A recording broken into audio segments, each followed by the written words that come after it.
Well, hello, everybody. Welcome back to the lab. How are y'all doing today?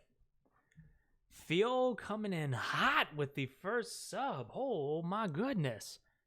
Phil, thank you so much, mate. Very much appreciate it. Oh, my goodness. Yes, everybody, it is true. We have made it. And I am still confused. is probably the best way for me to put that. I am very confused as to how we made it this far already. Uh, Holy crap! Yes, it is a real lab coat, as real as one can find on the Amazon verse. So it is my prime coat for the prime citizen living in their prime home, operating on their prime stream. 715, welcome. Thank you so much for joining us. Phoenix, welcome back to the lab. Thank you so much. Nice, real, non existent lab coat. First of all, the lab is real. And I know the lab is real because all of you are freaking fantastic. It's real to me, man. It's real to me. Oh man, although I will go ahead and apologize in advance because the tag is still on here. This thing is massive. Like, I don't know if you can tell by the size of the arms, but this is definitely made for a human being that is twice my size, probably. Like I have a pin in the back that's holding the coat together as much as humanly possible. Um, Oof. But Dr. Medj. So yes, what was it? Growing up somewhere in I want to say this was in middle school because I think in high school this facade just broke down. Um in middle school or primary school, this was a running joke with my friends that I was somehow going to go get my PhD, become Dr. Edge, and do all of these things. Ninten! Ninten coming in hot with the gifting of the tier 1 sub to Phoenix. Thank you, Ninten. Oh my goodness. You guys. I can't. I can't deal with it. I just can't deal with it. Y'all are the best. And I'm not entirely sure, to be perfectly honest, where that idea came from, because I wasn't a straight A student. I wasn't some like super smart nerd or anything. I kind of just got by. Like I was the B's and C's get degrees type of student, unless it was something software related. If it was software related, I aced it or I cried. But I wasn't like I wasn't a very like strong academic individual, so I'm not entirely sure where this idea that I would somehow go on in higher education to get a PhD of all things. Like, no, I did get a degree, but that was the end of that. Like, I jumped straight from university into a actual career as fast as I possibly could. I could not stand academia. I'd kind of gotten a taste of it with an internship, and oof, spitting fire! Holy hell, boy! Yes, I know. Details. Let's see here, and of course, the very first thing that I decided to do so I woke up one morning, and I saw that I had the affiliate email, and I damn near jumped out of my skin. Like, oof, I could not internalize that had happened. And of course, the first thing that I did was I jumped on and I added lab credits. So we now have lab credits in the channel. We have Hydrate, Stretch, Cat Cam. Cat Cam will be a TBD because unfortunately I have locked the cats out this morning. this afternoon, this evening. What is time? Keyboard song I will have to hold off on just as a heads up. So, yeah, but I've got something special for that one. Feature request, Alt F4 and highlight my message. And yes, you can Alt F4 me. Will I regret this later? Probably. Oh, hello. Hello, sewing kit. B's and C's, I get degrees. Damn right. I will. So, the meeting that I was mentioning. There we go. The meeting that I was mentioning might have delayed me. Was kind of a new hire meet and greet at work. And one of the questions, so basically they set up a bunch of questions. They sent it to us in advance so that we weren't surprised, if you will. But one of the questions was, what is your favorite hot take? Or what is a hot take that you would care to share with the rest of the group? Which, mind you, there were maybe 30 or so people on this call. It wasn't like the entire company jumped on this call. Oof. What are we drinking today? Wine and 10. We are, of course, having a delicious cup of organic Japanese matcha brought to you by Jade Leaf, because we cannot start a stream in Medge Labs without a delicious cup of Japanese matcha by Jade Leaf. Not hashtag not sponsored. You know, that's how much I appreciate this product. I will sit here and I will advertise this product all day. I even advertised the product on that new hire meet and greet because, I mean, why not? And that was the first question that somebody asked me was, well, actually the first question that somebody asked me was, am I a radio host? Which was like, I couldn't deal with that. But then the second question was, are you sponsored by Jade Leaf? It's like, I wish. So Jade Leaf, if you are out there and if you are listening, I would love to be sponsored. I mean, but even if I'm not sponsored, like, I'm going to buy the ever-living crap out of this. Just saying. This is not a paid actor. These events are happening in real life, on Twitch, in a real reality setting. Says the streamer that is currently wearing a totally real lab coat. Oh, let's see here. Give me just a sec. Let me pop in on something.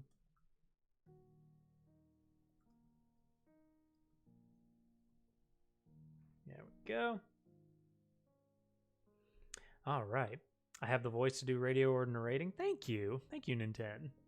Oh, I have never considered it because, frankly, about this is what I can do. Let's see here. There's that. There's in a lab, one man, one totally legit lab coat. We build a Twitch bot. That's about all I got. That, and every once in a while in D&D, I'll whip out what I carefully call an Irish accent, but I am going to put a big old disclaimer on there for anybody that may actually be an Irish native. It's not good. It's not good. I think I left my lab coat in the biochemistry lab. See, Fuel actually has a reason to wear a lab coat. I'm just a scrub. Also, it is definitely the case that this lab coat will survive for as long as it does not get blazing hot in this room. So we shall see how long that lasts. Alrighty. So, but I did want to take a moment before we get going. Sync Engineer, thank you so much for the follow, mate. Welcome to the lab, where we are attempting to build a Twitch bot in Go. Your digital lab coat will be available upon request. They cannot guarantee that it will actually be the correct size, but we do the best that we can with this kind of little scuffed lab that we got going.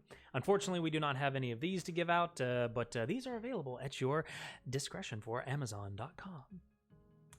Let's see here. Cue anime intro. Ooh, I don't think I'm kawaii enough. I don't quite have the kawaii capabilities to invoke an anime intro. Oh man. Give me a better view on how you'd look as a technological artificer with that lab coat on. It's the hair. Yeah. I will say though, I had, of course, when I start my my new job, the first thing that I ask people is, "How old do you think I am?"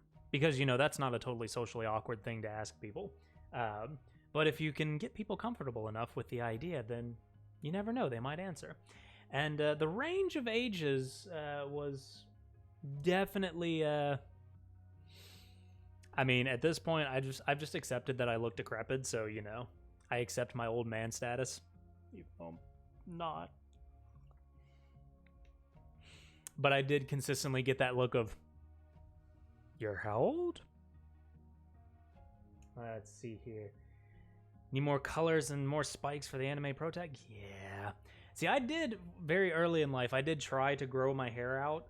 Needless to say, it didn't work. I mean, like, look at what the front of my hair is doing right now with this little, like, cowlick swoop thing. And needless to say, spikes were not in my future. Like, it just was not a thing. Cat cam? Oh, dear. Hang on. Ugh. Allow me to procure a test subject.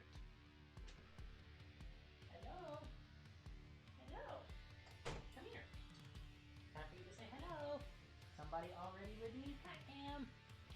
Ta-da! Here we go. That's Zelda. One of the tiny cats. She is actually the tiniest cat that I own. The rest of them are fat. All right, you come on. Run, run. Bye, bye. Unfortunately, I do have to kick the cat out because if I don't, she will be face first in a boiling cup of Japanese matcha by Jade Leaf, and that would not be a good thing. So, all right. Did Twitch change their font size? Good question. I'm not sure. So, where last we left off? Let me bring up the stream cam. Chat looks so big. It kind of does. Huh. Something to ask for the engineering department. Sorry, can't think of one. Welcome back to the lab. Lab coat. Wabam. Got to get one of those stream hotkey boards so you can hit a button and have Jade Leaf promo appear. Funny you should say that. I do have a stream deck down here. And I really like that idea. Also, Web and Keyboard, welcome to the lab. Thank you so much for stopping by. You have given me a fantastic idea for yet another memey thing to do. Which, I wonder. Okay, let's see here. Let's see. Oh, I actually don't have... I don't have the thing set up. Sad days. I kinda sorta have. I mean, oh, even the secrets. Oh, there it goes. Okay, secrets is working. That's interesting. Took it a moment, but basically, I have secrets. I did have a whiteboard thing. At some point, I had a thing that I was gonna pop up, but that button has just disappeared. I have one of the mini stream decks, so it doesn't really do a lot. It doesn't have a lot of buttons, but I'm also a mod for a couple of other streams, so that's where most of the buttons went. All right, so where last we left off, we are attempting to create a Twitch bot using Golang, and a couple streams ago we actually did have a working bot. We had the bot reading from chat. It was recognizing commands. It was responding to commands. And since then, we have attempted to basically push abstractions around. So we have our abstraction for the IRC client, which is relatively simple. And in this particular case, has actually worked very nicely, I'd like to say. And then we have our bot, which is effectively an abstraction over the IRC, whose sole purpose is to just make it easier to interact with the IRC from the perspective of a bot, and not so much from the perspective of low-level IRC commands.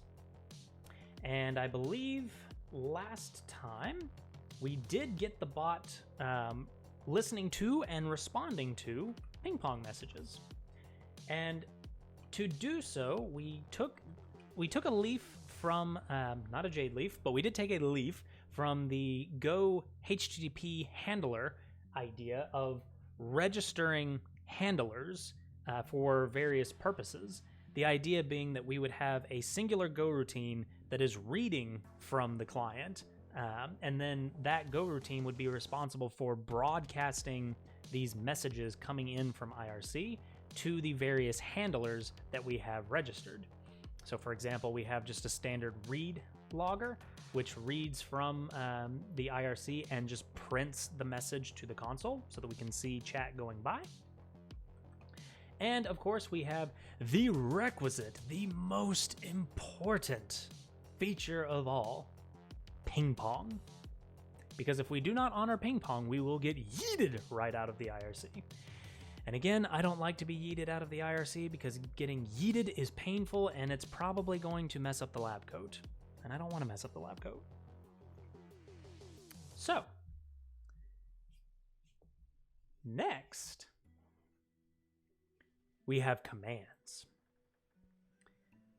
And that is the last part of getting back to parity with what we had previously, which was this giant Go routine that was doing all of the different pieces for us. Good morning, Officer Wolf. How you doing, mate? Welcome back to the lab. Thank you so much for stopping by. Be good morning for you, good evening for me, good afternoon for others, who knows? Let's see here. So the next bit that we need to do is we need to register another handler. Now, here's a curious question, it's 3:54 p.m., but I just woke up. It is fair. So technically, whenever you wake up is good morning to me. We have a design decision to make here. Either A, we can register commands as their own separate handlers, which would effectively be programmatic implementations of different commands, which I'm usually a fan of, depending on how difficult it is to actually process these things. But on the other hand, that also means that we would potentially have a large number of Go routines, effectively one Go routine for each command that we want to execute.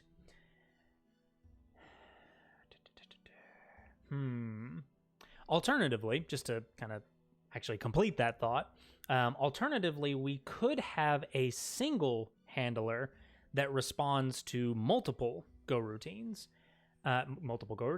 Responds to multiple commands. The thought there being that a single command handler would allow us to do something a bit more dynamic. So we could potentially store the request response side of the commands somewhere else. And it would also basically prevent us from repeating the exact same bit that we had before, which was basically a collection of if statements to say, hey, if the command has the prefix of hello, then print out world. If it says sorcery, then print out shout out sorcery and sarcasm. But I'm inclined at this point to make it work, and we can always take that single handler and break it out into multiple handlers later. So yeah, let's do that. Let's take what we effectively had previously. I would think a single handler. I think I like that idea, Officer Wolf. Let's do a single handler. let's say bot, and this will be command handler dot go. And because of tools, we need to add that command handler into Git. Refresh, command handler. Oh dear.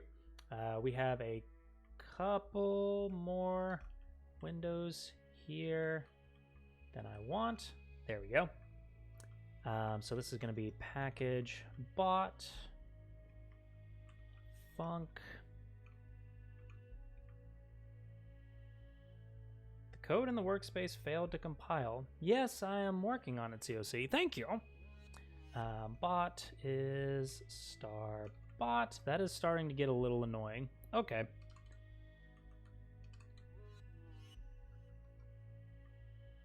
I have never actually seen COC do that before.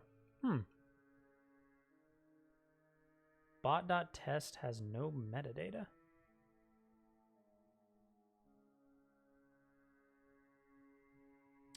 Now I have questions.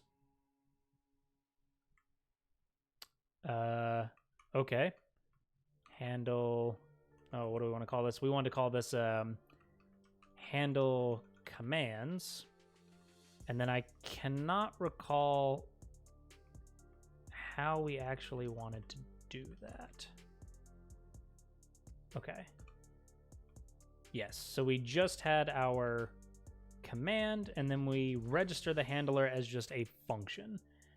So as a refresher for anybody that was not here last time, we were in thinking about how to actually extend the bot for various feature functionality. So that idea of we can only read from the IRC stream once to get a message, that kind of limitation, if you will, forced us to think about how do we actually take messages off of the IRC stream and then hand them over to these various handlers that do different things depending on the contents of the message, the type of the command, etc., etc.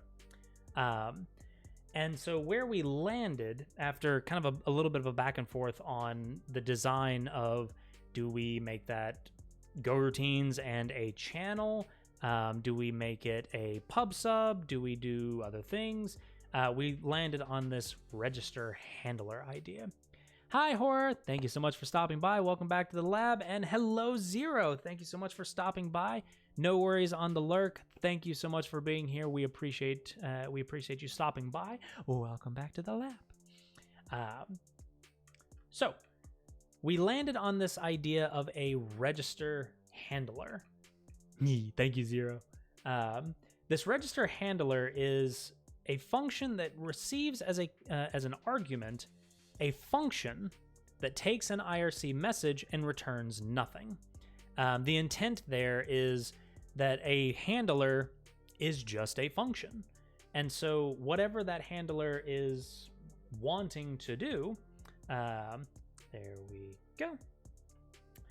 Whatever that function is intending to do, it will take an IRC message as a parameter, and it will return no output. It's assumed to be more or less a potentially side-affecting function. So all we are doing inside of the bot is we are maintaining a slice of those functions, those consumers, if you will. And I think it was 715 that pointed out this is effectively single producer, multiple consumer, or in other words, broadcast. So to register a handler is as simple as calling bot.registerHandler with a function and then doing whatever it is that we're going to do with that handler. So if we come back into command, we do like that. And now, in theory, we can take all of this code, move it back up into the method body, uncomment it, and we need to quick fix strings. In this case, it would be bot.client.priv message, because I can right now at least. Thank you so much, Horror. I appreciate it. curious. Do I actually have TTS on? There we go.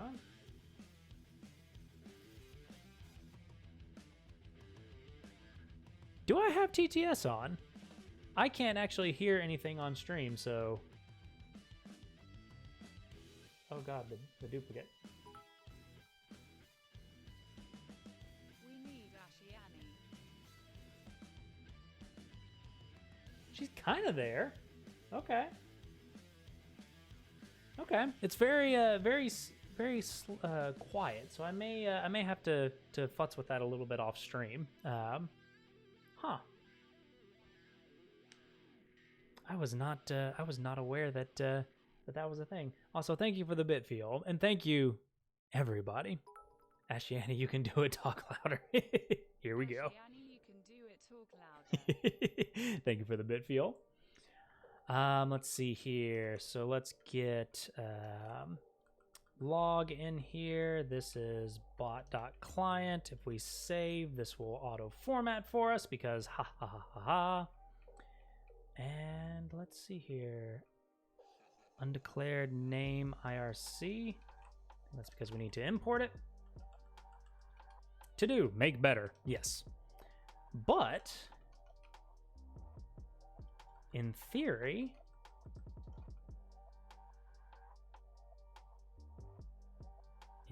that should actually be what we need. Let's find out. I'm curious. All right. Oh, we now one caveat to the approach that we have right now is that we do need let's come back to here.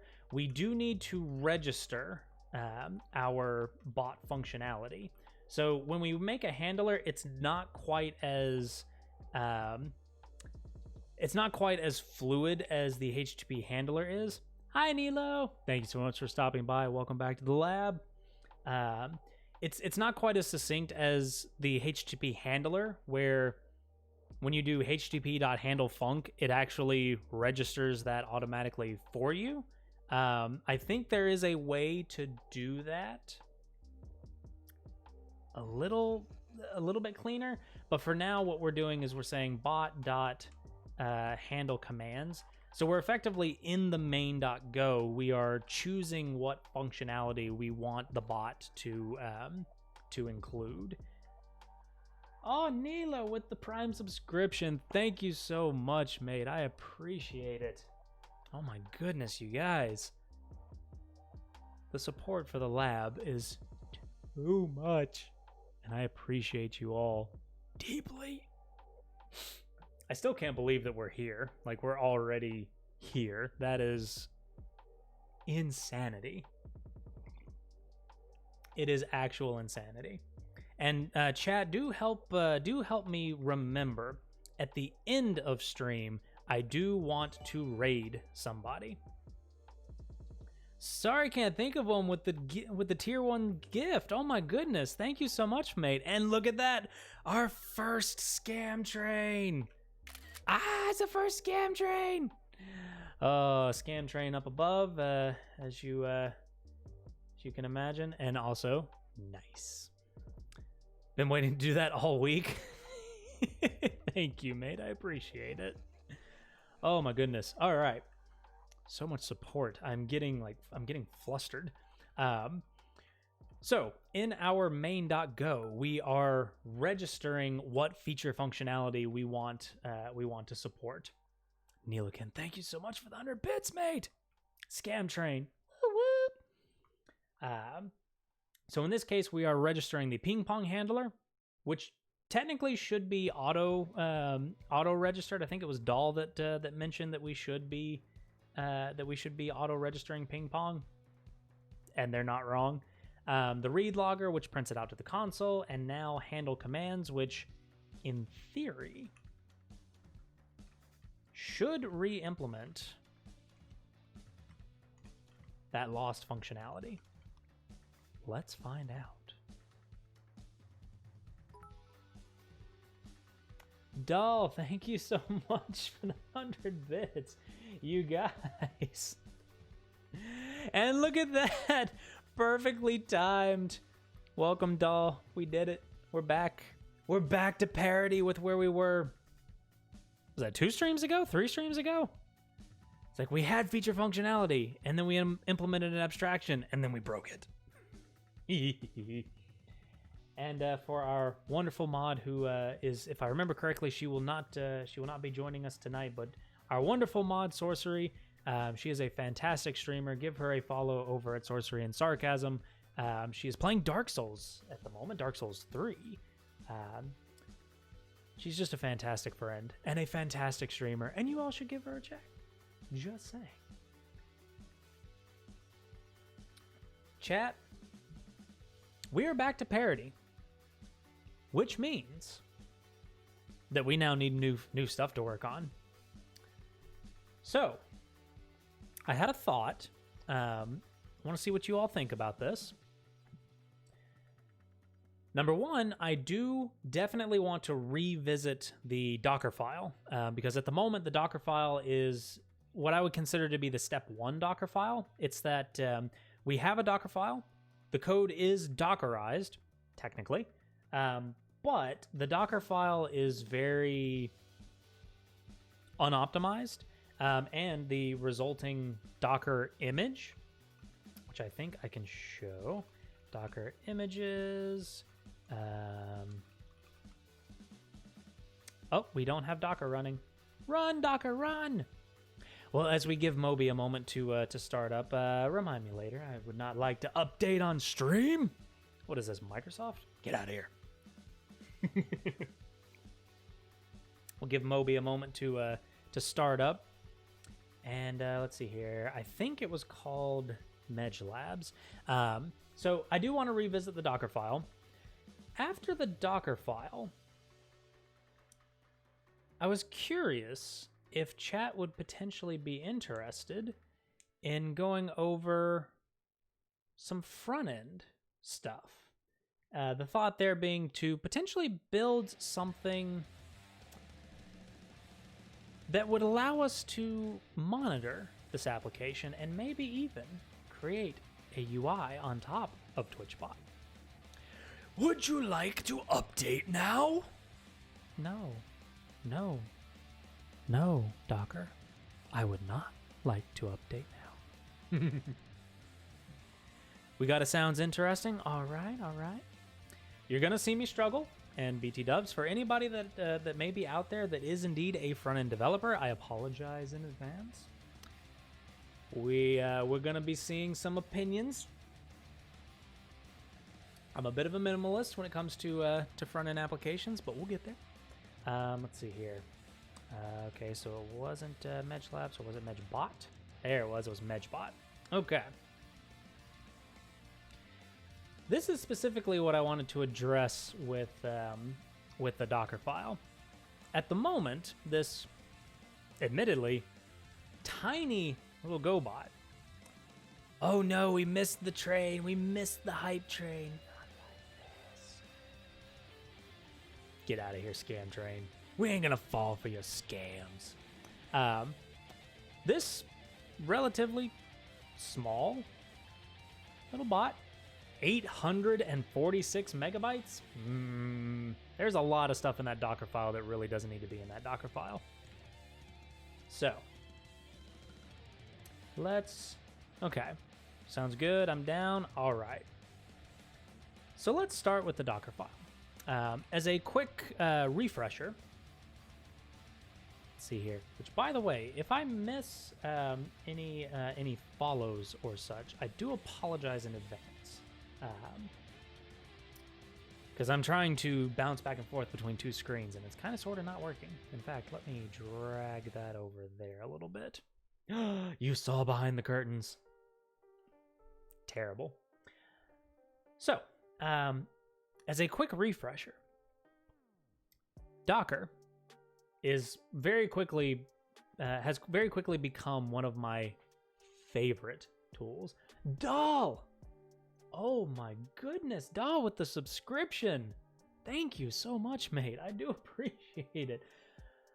Oh, I cannot deal with the support that you guys are giving me right now. Thank you so much. I shall take a sip of matcha to hide it. Thank you so much, May. Welcome to the lab. You all are now honorary lab associates. That is what I'm choosing to call you all for the time being, until we change it like three strings down. Need an install non-OS updates reward. Just stop the stream. All right, we got to update Docker. We got to update Homebrew. Got to update ZSH. You know, I could probably do that. We just sit there and wait for brew update. Oh, man. That is actually, yeah, okay. Gonna make a note of that. Sorry, I can't think of one. Can you make a note of that for me? Thank you. So, Docker. Docker has become one of my favorite tools. And it's become one of my favorite tools because I am a developer who has always paid attention to DevOps. DevOps is the marriage between dev and operations. BT dubs. You write code, you build that code into some kind of executable format. In our case, native binaries and Go, because fantastic. That code needs to go somewhere. It needs to be hosted somewhere so that it can actually be used by people. Cat cam, please hold. Cat cam, hello. Zelda with the cat cam. What? Say hello. No. Oh. She's trying so hard to find the food. But there is no food. Just like there is no spoon. Cat! Yeah, there she is. Hi, Sheraton. Thank you so much for stopping by. Welcome to the lab. Here's Kitty. Say hi. Yeah? Okay. Oh, dear. Hold on. Right back. I feel like she's waiting so patiently outside the door, just waiting. Google Software Update wants access. No. got a pop-up for an update on my laptop. There are updates everywhere. Web and keyboard, did you invoke non-OS updates on my machines? Just so that we could have that redemption? Oh, man. All right. So, Docker is, in a nutshell, a virtualization technology.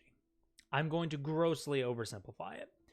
It is a deployment mechanism, is the way that I choose to look at it from a developer's perspective. So after you have built your code, you then package that code and all of the dependencies that it needs to execute, to actually run in production, you package that up into this nice little thing called a Docker image. That Docker image is then yeeted up into an image repository, and then whatever choice of orchestrator that you may choose, Docker Swarm, Rancher, I think Mesos, Kubernetes is kind of the big one these days, AWS's own ECS, whatever the orchestrator may be, they will effectively take responsibility for grabbing that image and ensuring that it runs on whatever infrastructure you are running on. Docker is fantastic because Docker simplified that world. Deployments can be very hairy, very annoying, and can break very easily. Docker has simplified a lot of that. On top of that, Docker has pushed a lot of the responsibility of what is it that you need in preferably in a Unix-like environment, although I think there are Windows containers. What does your application need to run? Define that in a Docker file, and then when the application runs, the Docker file is executed, you get this nice built-up image that the application can be deployed with, and then the orchestrator just deploys the image. We'll talk about environment variables and requirements around that, which we'll get into here in a bit, but that's the general idea. So defining that container, if you will, is done via a Docker file. So the Docker file is a base image, and then a series of commands, usually ending in a CMD, which is executed once you run the Docker file. So in this case, we have a pretty straightforward Docker file. We start from a base image called Golang Buster, which is a Linux-based image that has Golang tools built into it. We set up a working directory, which in our case is the Linux directory user source app. We copy go.mod and go.sum into the app, and then we copy our code. We set a couple of build variables, which in this case is just goos equals Linux. And then we run our go build for to produce that final static binary. The last part of the Docker image or the Docker file is to actually execute that created binary. So there's a lot going on here. But one of the biggest reasons for why this image is so large is because of that right there. All that tooling, all the Go tooling for building, testing, linting, everything is included in our image. We don't really need all of that in production.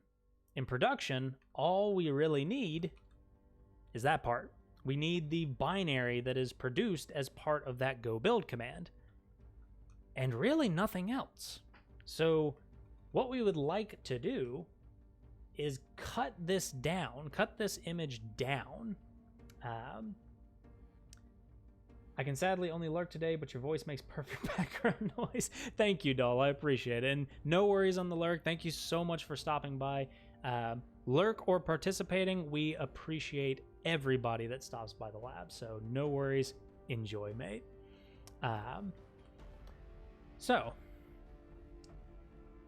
one thing that we could do to cut this image down is we could reduce the number of commands that we are running, because what we are effectively doing is we are starting from a base image and then we're creating layers. I'm not going to go too deep into how layers work, but you can think of it as here's your starting point. And now here's a delta, here's a change, and then here's another change, and here's another one, and another one, and another one, and another one, and then eventually you get to the end of the Docker file, which is an executable. These layers add size. They're effectively adding stuff onto the base image. So one thing that we could do is we could reduce all of this where we're copying individual files one at a time, and we could condense this down into a single copy command. But that wouldn't really be ideal, because what we're copying is files from our local into the container. So the first set of commands is the local file. The last command, or the last path, is a path inside of the container. So in this case, we're copying main.go into user source app main.go inside of the container. But we don't really want to copy the .git folder. We don't want to copy the get access token and revoke access token shell scripts. We don't really want to copy the Docker file or the make file. Radulicut. I am so sorry. I'm terrible with names. Thank you so much for the follow. Welcome to the lab, where we are attempting to build a Twitch bot in Go, although right now we are Dockerizing. So we don't really want all of those extra files in there. And on top of that, it's not really going to shave a whole lot of size off of the application. What's really going to cut the application down is if we didn't have all of this extra heft from the Golang Buster base image. Well, conveniently, now Didn't happen in earlier versions of Docker, but in later versions of Docker, we got something called multi-stage builds, multi-stage Docker files. And what that effectively looks like is something like this. First, in this first from statement, we add as builder. Oh, redeem stretch. Oh dear. In this lab coat, I am actually kind of afraid. Thank you, Sorcery, and welcome to the lab. Thank you so much for stopping by. I'm afraid to stretch in this lab coat because it is pinned at the back, and I've already busted the pin once. Fat jokes ensue. Stretch, you bastard! Don't be sitting there getting your bad posture. See? Told you. Terrible. Terrible. So, first we add an alias onto this image. So now this image has created a stage, which is what I like to call it. I can't remember if that's official, but details. So this has become a stage. We can add another from, and in this from, we can choose a much smaller base image, which in my case, I'm going to go with Alpine. Alpine is a very, very popular base image for Docker. If I remember correctly, Alpine was effectively made, like purpose made to run very, very, very small Docker files. It's fantastic. It's a tiny little Linux distribution, and it lends itself very well to Docker environments. I actually don't remember if it is true that Alpine was built for Docker, so don't quote me on that. Now, I did mention that in order to kind of cut things down, all I really want is the final artifact, which is this Medjbot binary. So what I can do is I can do another copy, but I can add _from equals builder, which means copy from the builder stage, and I can say user source app Medjbot, and I want to copy this into, say, /app. Is this a convention? Depends on the team, really. I'm going to add a final clean image. Delete, delete, delete. And now we have from Alpine, copy our binary, and run it. Now, let's see what the difference is. So again, we have our Medjbot image, which is currently 846 megabytes. So let's do a docker build -t Medjbot dot.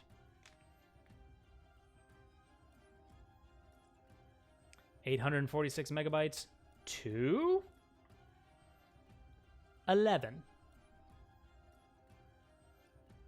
Or as little as makes no difference, 12. 12 megabytes. That is a savings of, what is that? 800 and... little as makes no difference, 834? Am I doing that math right? Sounds about right. 834 megabytes that we have cut just by adding a stage. Now you may be asking, Medj, why does it matter? Does it really matter in production? Yes. It matters for a couple of reasons. Number one, 846 megabytes takes longer to download than 11. Number two, 846 megabytes takes up much more storage space than 11. Now that may not seem like a thing to be considerate of until you get a storage bill, until you get the bill for storage from your cloud provider, and you start to go, oof. Oh, thank you for the hydrate, web and keyboard.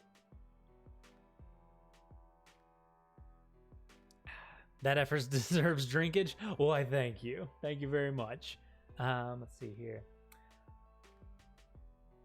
Maxi Alpha 79, thank you so much for the follow. Welcome to the lab, mate. Where we attempt to build a Twitch bot in Go, and at the moment we are Dockerizing. Because why not? The savings support drinkage? Exactly. And cheers to faster downloads, faster deployments, and a smaller storage bill. Totally worth drinking too. Oh man. All right. So, in a nutshell, I'd say that's a pretty darn good place to commit this. So let me start by committing the code handler. Oh dear. Yeah, we don't want that.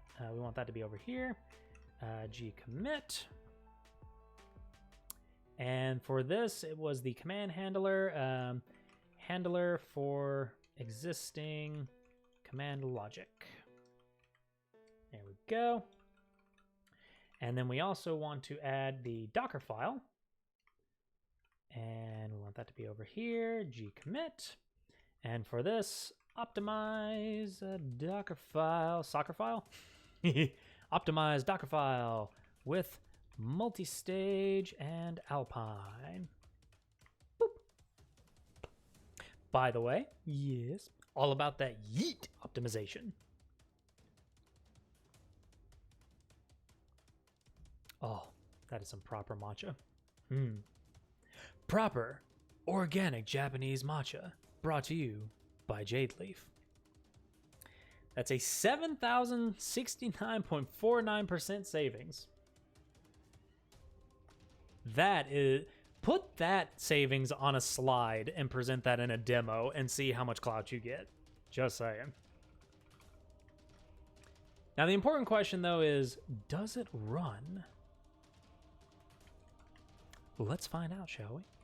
Docker run --rm. Let's see here. -e, and we want this to be Twitch token equals Twitch. I actually don't remember if I sourced this or not, so we'll find out.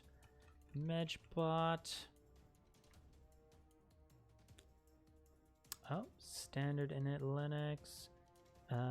Did I goof? Did I make a goof? Nah, it broke. Rippity-doo-dah. Let me make sure switch. Actually, let's come back out of here. Let's come into main. It is indeed Twitch token. Okay. And let's see here. Let's source that again, and let's try that again. Docker run --rm -e. Twitch token equals thing. Medgebot. Aha! No such file or directory, and I think I know what that is referring to. I think workdir app and app Medgebot. Yeet. Term. Source. There we go. Docker build. Okay. Docker run. Aw.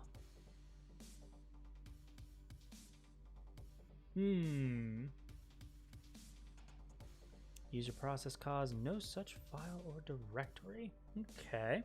But it is the user process that failed, which makes me think that the Twitch bot, that the actual bot is failing. And I don't recall us looking for a file anywhere. Oh yeah, we can definitely get rid of all of that code. To do, no. Oh, look at that. Our entire main function now fits on screen. Man, what a change. Let's see here. Am I goofing somewhere? I think it's that app Medgebot from the builder line. Let's see here. Copy from equals builder, user source app, Medgebot. Oh, wait a minute.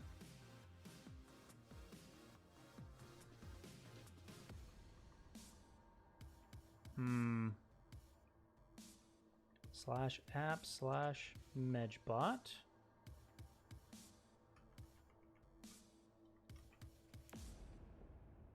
Think it's redundant? Let's see. Let's find out. Docker build.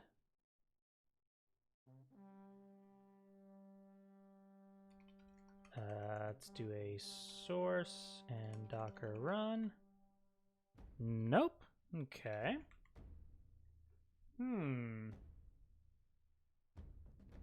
Might need to do a rm-it on this one. Let's find out. So this is an opportunity to take a look at a fun debugging technique.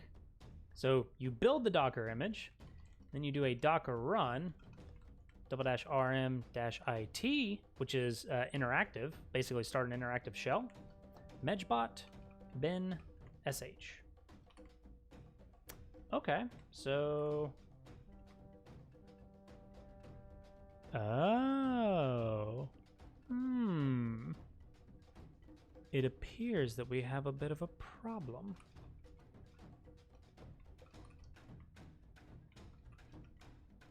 Yeah, okay. Okay.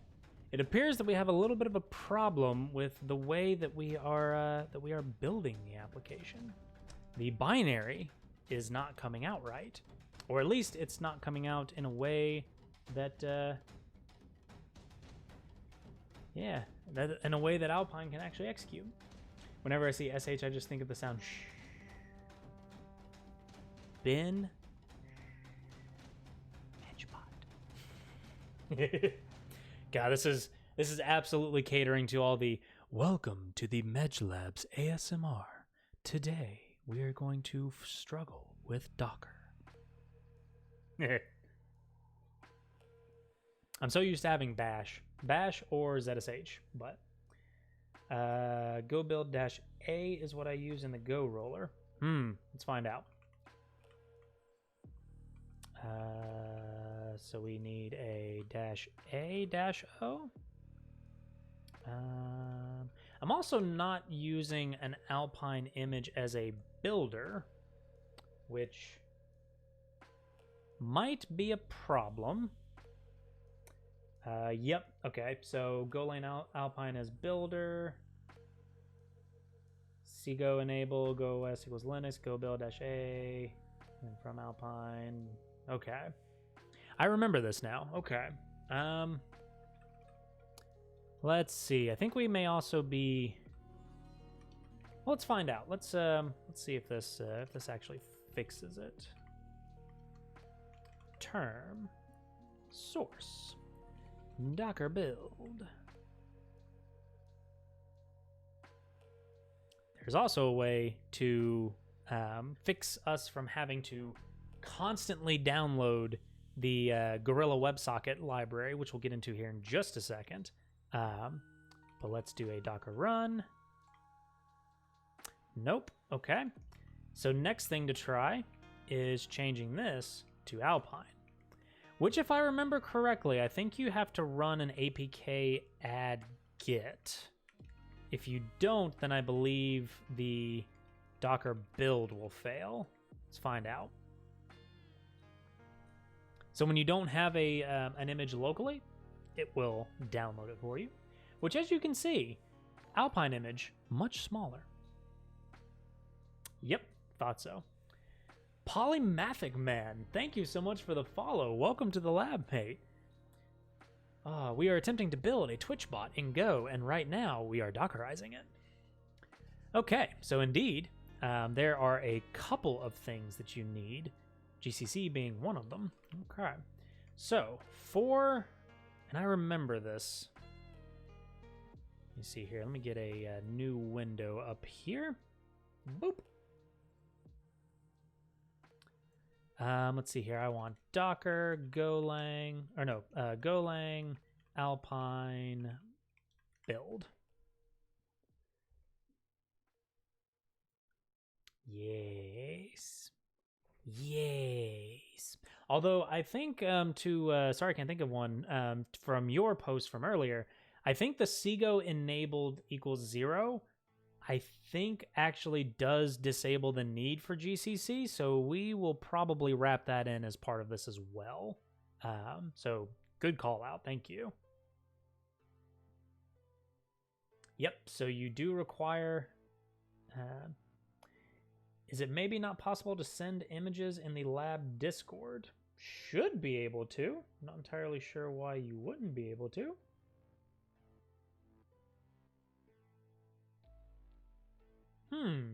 I will have to look into that a little bit later, Fuel. I'm not sure why that would be.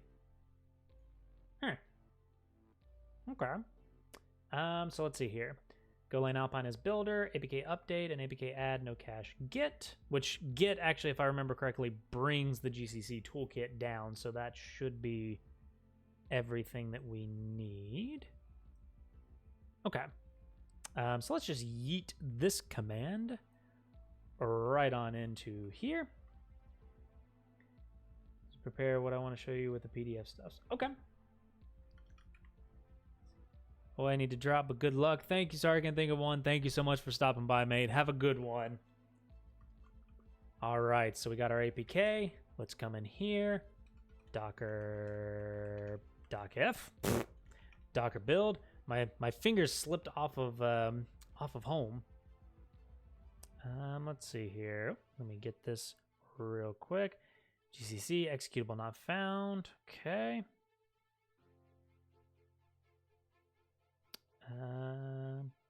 All right. And it is because of Seago. Okay. So let's get rid of Seago. And env Seago enabled equals 0. Go s -a. Okay. -o megbot main.go. Main.go. Not entirely sure what that was intended to be, but you know. There we go. All right. Now let's see if this breaks anything. The answer is probably.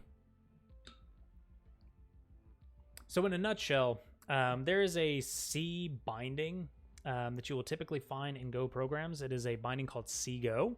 And if you have Seago in your application, then it requires the GCC toolkit, which allows for compilation of C and C++ code. However, the theory is that we don't actually need Seago bindings in our code, which is what the Seago enabled equals 0 does. And by also having Seago enabled equals 0 set, that also negates the need for us to have the GCC toolkit. But now, the curious question is, does that fix it? Yes, it does. Hey, look at that. Now, if we do a quick command for sorcery.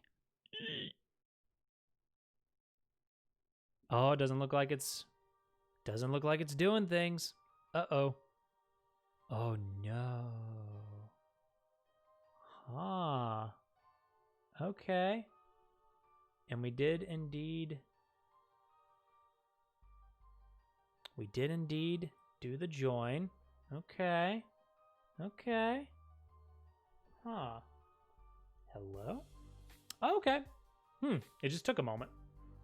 Interesting. Let's try that again. There it is. All right. There we go. We have Dockerized the application. And on top of that, we have optimized the application. We take another look at the Docker images. You can now see that it is 11.7 megabytes instead of 11.8 megabytes. So Seago, teeny tiny little difference there, but there we go. We have an optimized Docker file. So let's take a look-see here. Docker file like so. And let's get a gcommit. Let's see here. Fix docker build, removing cgo. And thank you to, sorry, I can't think of one. So we will actually credit, sorry, can't think of one. You shall be immortalized in our commit history. Labdimizations. That is a fantastic way of saying that. I appreciate that. All right. So we have our app. Our app is running. We have a Docker file. The Docker file is optimized. So now let's talk. Actually, first things first, let's figure out what the diff was in main.go. Ah, yes, it was getting rid of all of that. So let's stage that, and let's do a gcommit. And remove commented code. Oops. All right. There we go. Nice. Let's just do a quick git push so we can get that up to the repository, which, by the way, the code is currently being pushed up to GitHub. I actually do not recall. Let me do a quick check here to double check to see if I do indeed have a command for this. Professional streamer. I know. Let's go to commands. Do we have this going anywhere? No, we do not. Okay. Let's see here. So let's do a quick update here in Streamlabs live. Let's do HTTPS because the web should be secure. GitHub.com/medlabs streambot. Oh, and of course I hit it. You know that you're a Vim user when your first instinct after typing something is to hit the escape key, or in my case caps lock because I don't use caps lock. GitHub.com/medlab/streambot. Confirm. And then if we come back over into chat and we do a project, make sure that is actually the, yep, perfect. Live on Twitch, a streamer edits their own commands. Alrighty, so the next thing to look at this stage is to potentially look at a UI for this thing. So the idea for this came from a prior project that I worked on, and I'm probably going to set the bar a little high with this. In a project that I used to work on, this was a long time ago, we had an internally built tool that allowed us to effectively debug the application through a web interface. Now you may say, okay, there's like 1,001 of these. Like that's not really special. This one was special for us because it reduced the number of times that we got called for an on-call rotation, I think by a factor of 5. Because this application included trace logging, so you could actually jump in with with the same error code that we showed in the front end. You could take that, drop that into this web console. It would jump in, search the logs, pull the relevant logs back, and it would actually do some pre-filtering because our logs at the time were Java and Spring Boot, so it's a lot of logs. We filtered the logs down to specific logs that we tagged as debug. which basically meant that these were intended for the UI. And you would get things like JSON received, JSON deserialized, request to database, failure. And at that point, you would have basically a trace of, oh, database failure. Okay. From that, you could then look for other database failures. If there was a database failure, then there was a button on this UI that allowed us to restart the database. At the time, this was a hosted database. It was not one of the managed databases like you get in AWS, Azure, etc. It was literally just a server, so we just restarted the server. Konamshad? Did I say that right? Probably not, but thank you so much for the follow, mate. Welcome to the lab, where we are building a Twitch bot in Go. And additionally, the joke of hello IT, have you tried turning it off and on again? Uncanny the number of times that we had those types of calls, and the fix was literally just restart the application. So we added a button for that. The platform that we were using at the time, it was OpenStack, so we had a couple of hooks that we could use to basically redeploy the application. And so from this web console, you could just go click, redeploy the app, wait a couple seconds, try the app again. Oh, look at that. The error went away. Hey, no need to call the developers. It did not stop people from calling us, just for the record. It just reduced the number of times that we were called. On top of that, which I think is the piece that we're gonna attack with this front end first, was this idea of analytics. Now, I have been made aware that there are a number of people in the chat that are aspiring software developers, which is so cool. And this is not a tutorial stream, by the way, so take that as you will. But one of the things that if you get into the industry, and I'm willing to bet that a large majority of you will probably end up building some type of an analytics dashboard at some point in your software career. Because it seems like everybody and their mother wants an analytics dashboard. And an analytics dashboard is simply just a web page that shows stuff that is relevant to you.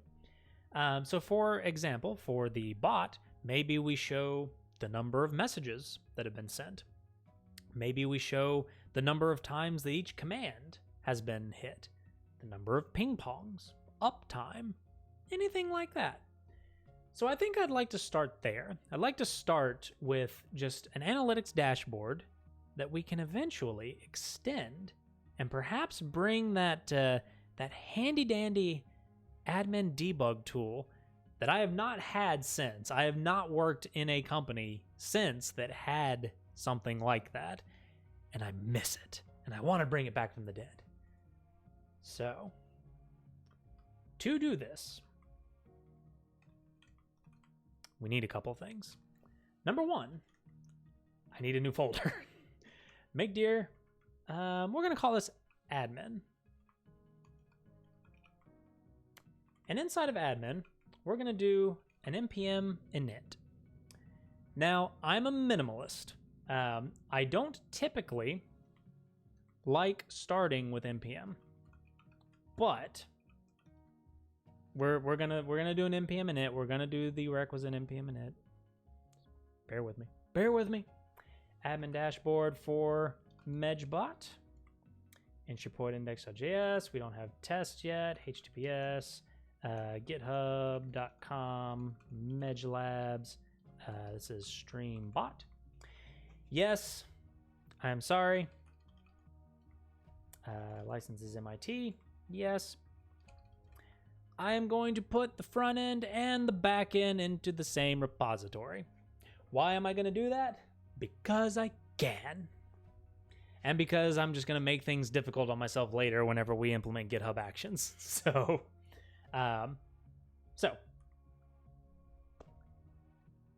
I'm not really going to do much of a tutorial. It's kind of going to be the same thing as to what we've done so far. If I know it, I'll talk about it.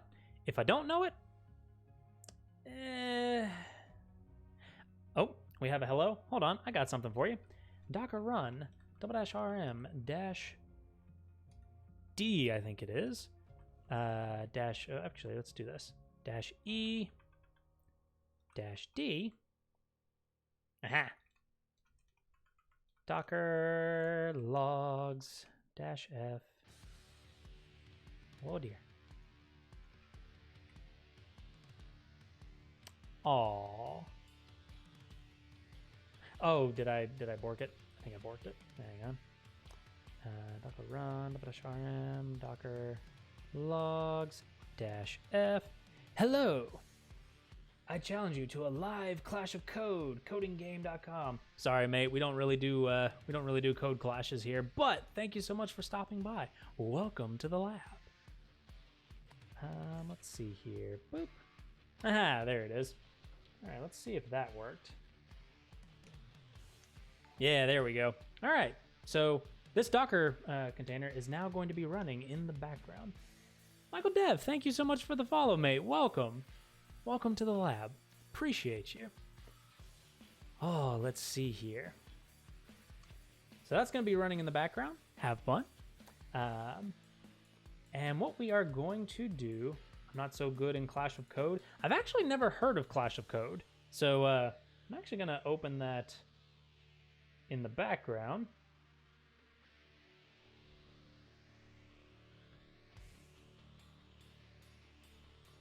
Yeah. Huh. Set up your coding game. New way to improve your programming skills while having fun and getting noticed. Interesting. Might look into that a little bit later.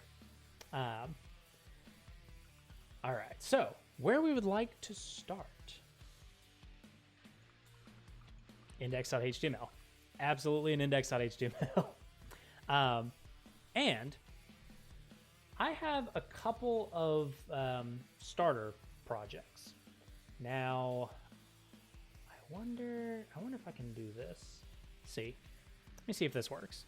GitHub.com/Matthew Edge. That is my GitHub handle, by the way. That's me. How you doing? Let's see here. What do we have? So one of the things that I have kind of latched onto as a developer is this idea of starter projects. Starter projects is just an accelerant for everything that I do. If I find myself constantly building React Webpack applications, then I will build me a React Webpack starter.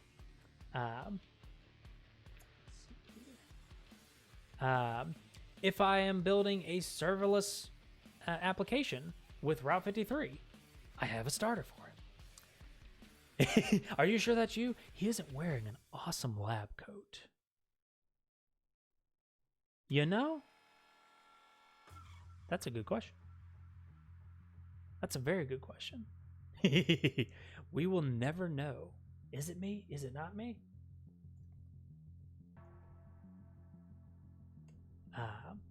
Sorry, I got work pings in the background.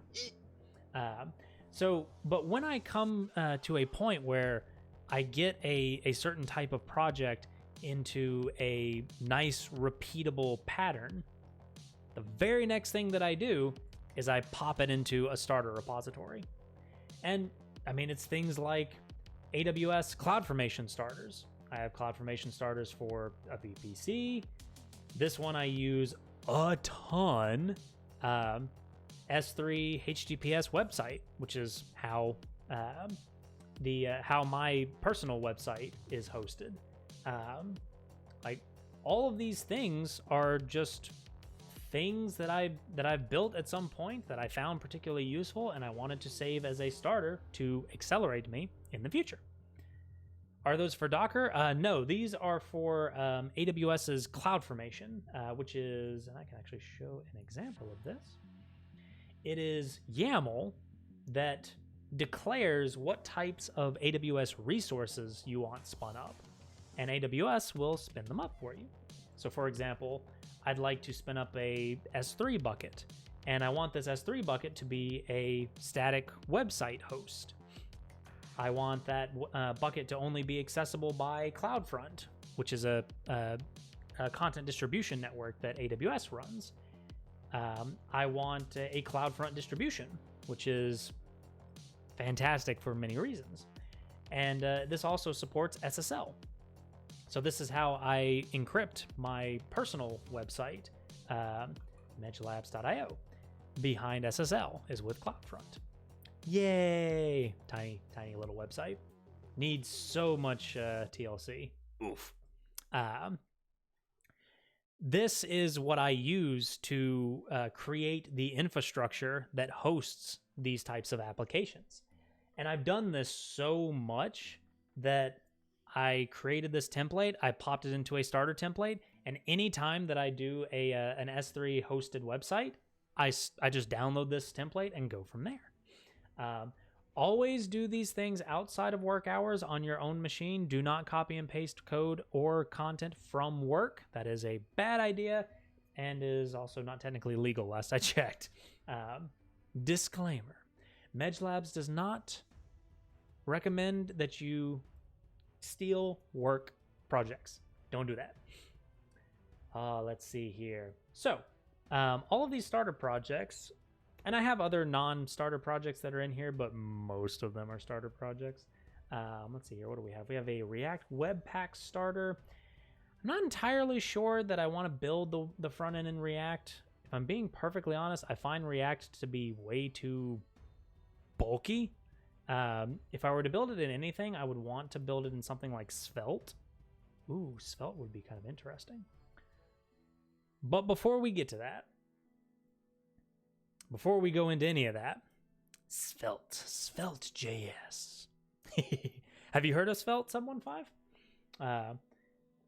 I've been kind of like poking at it. I've been following it for a little while, but I've only just taken the plunge, call it like a month ago, and I used it very, very briefly. And I feel bad. I want to use it for more things. Bear with me just a second. I need to get more. Need to get hot water poured into my coffee mug. Because it tricks me into thinking that I am drinking coffee at 6 p.m. Pop that over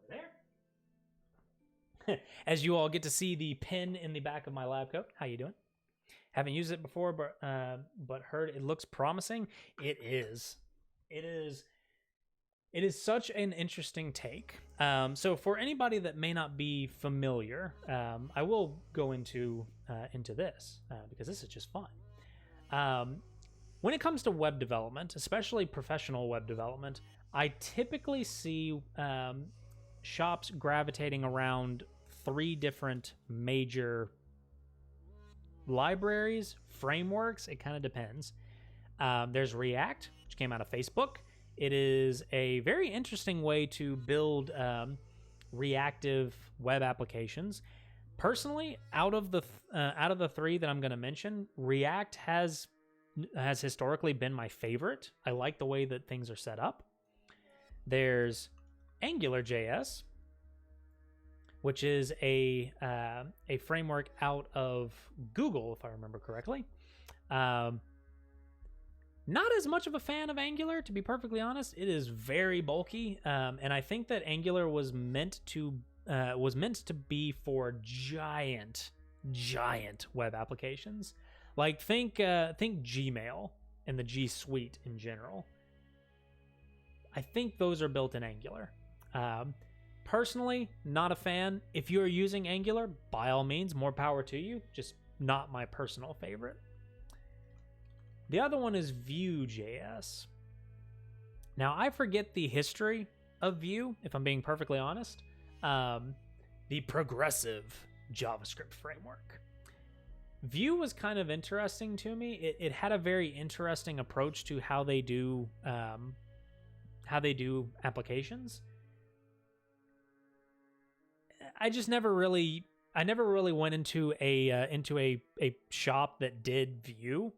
Most shops either did React or Angular, and additionally, I'm not really a front end developer. I can do front end development if I need to jump in. I've kind of tried to keep those skills as polished as I can, but I'm certainly not.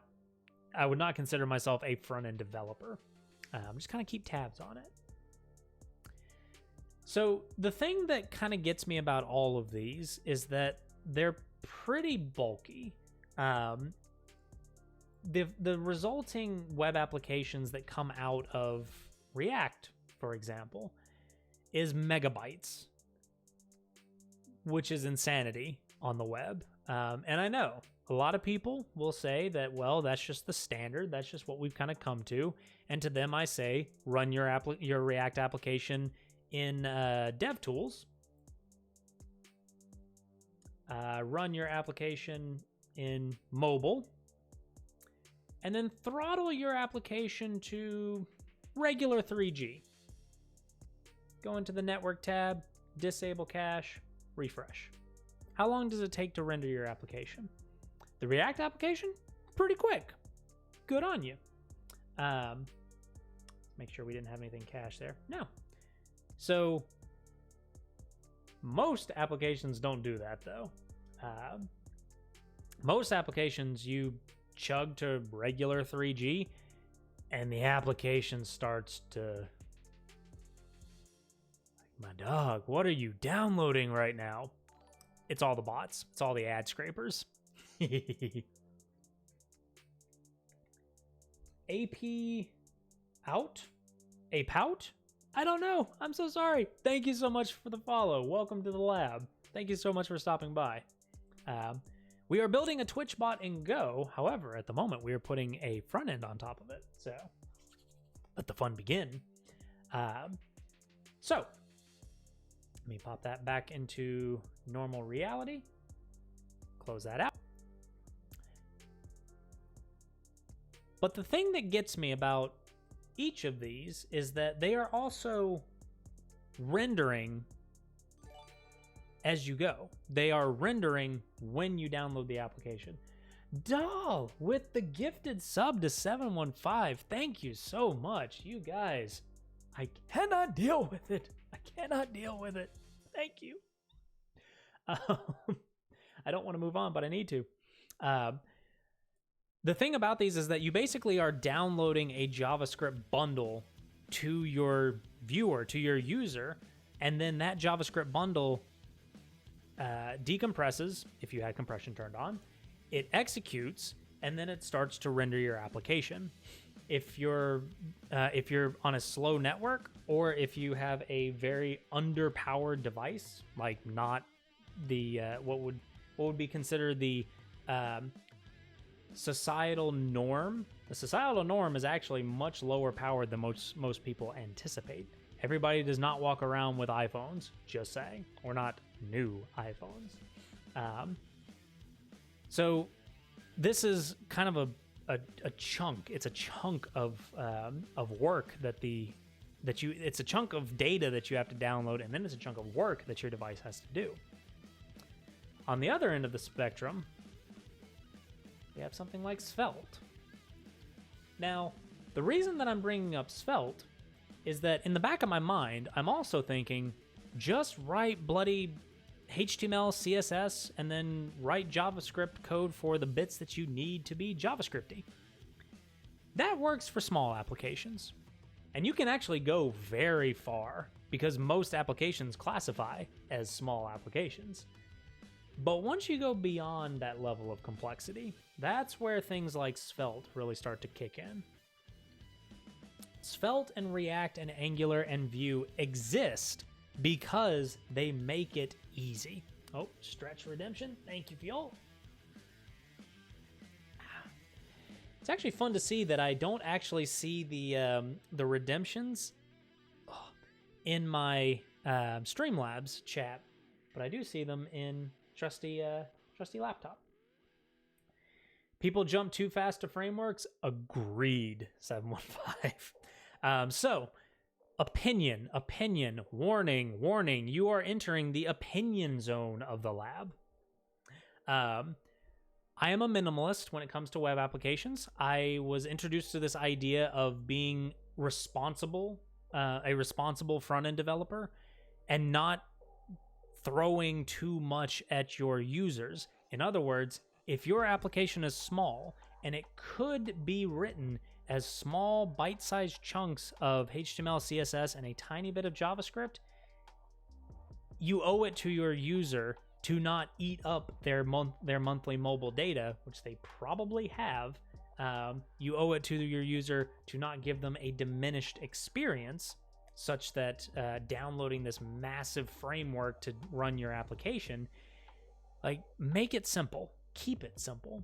And in the same idea of the lab, keeping things small, simple, and only bringing in complexity when you know you need it, starting with HTML and CSS and then working in as you go, is my personal approach.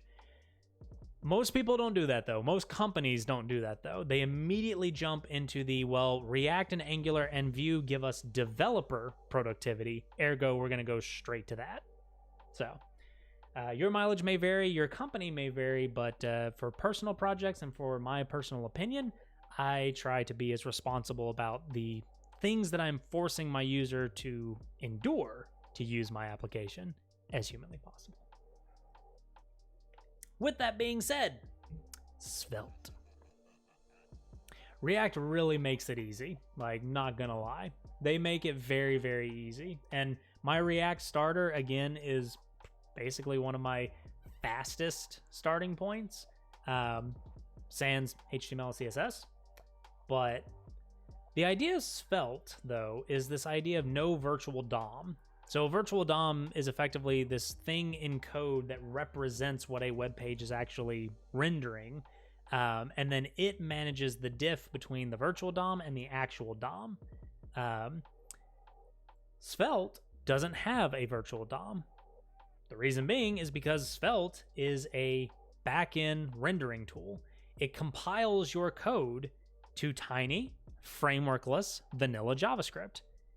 And that's why I like it. That's why I'm really invested and interested in the idea of Svelte. This idea that you can just write HTML. Okay. It compiles into real HTML. Cool. What about other bits? It's the same as with big game engines like Unity and Unreal. A 2D game can be made in other ways and eat much less resources, but it's much easier with a big engine. Exactly, doll. It is that trade-off of resource efficiency and size to developer productivity. Personally, I'm always a fan of developers learning to gain productivity without all of the bells and whistles. But at the same time, I also recognize that those bells and whistles exist for a reason. So you always have to balance that conversation. You always have to balance the productivity versus the cost savings. There is no right answer. There is only the most applicable answer based on the information that you have today. Let's see here. Show me. So, Svelte is interesting. I think we're going to come back to Svelte, but something to kind of keep in mind for building this application as we go. I would go the easy way and work with the hard way on my own projects. It's fair, and it's probably what your employer is going to want you to do. All right, so let's pop into index.html. And additionally, I need HTML5 template, because I can never remember. No. What am I looking for? What was I looking for?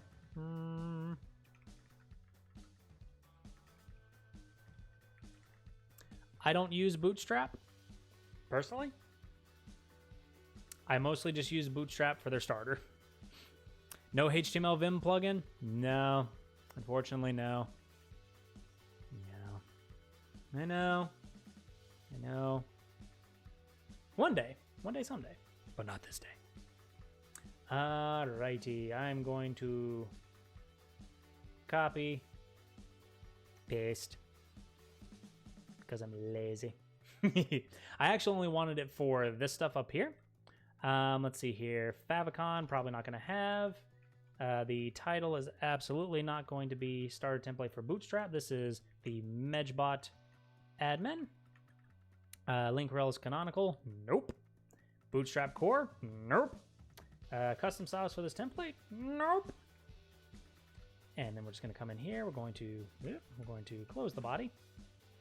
Close the body. There we go. And we're going to close the HTML. So, yes, I should have this templated somewhere. I always forget to template it. Sure, we're not really going for search engine optimization, but here you go. Description, Medgebot, admin.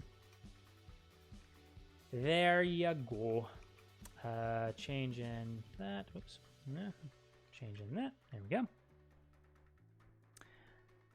KubeCTL. That is a fantastic name. I approve. And what can the bot do at the moment? It is actually listening in the background. It can respond to a hello command, or at least it would if it was actually running. Minor details. Let's see here.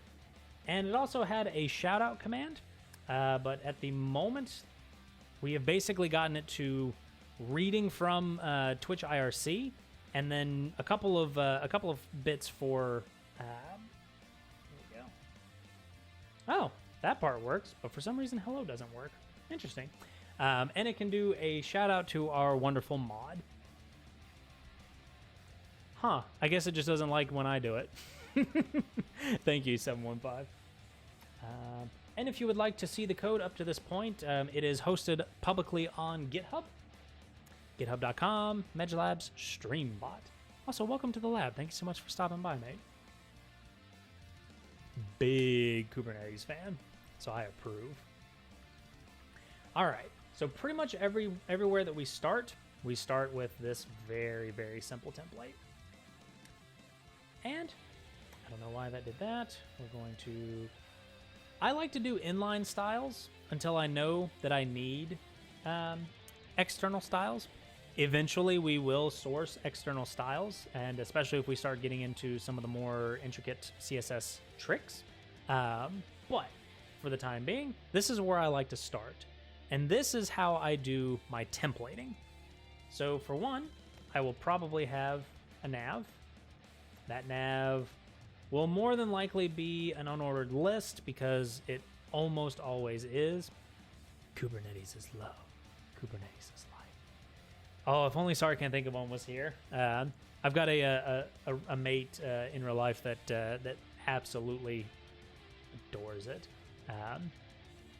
And I am, as a developer, I'm not a DevOps engineer, I'm a developer, but I have paid very close attention to Kubernetes and have at least tried to keep up at least a basic competency so that I can utilize it as much as humanly possible. It has simplified my life as a developer that is always in operations. All right, let's see here. So this would probably just be home. Let's see here. Trace would probably be another one. This needs to be a closing tag. And Hector HSC, thank you so much for the follow. Welcome to the lab, mate. Thank you so much for stopping by.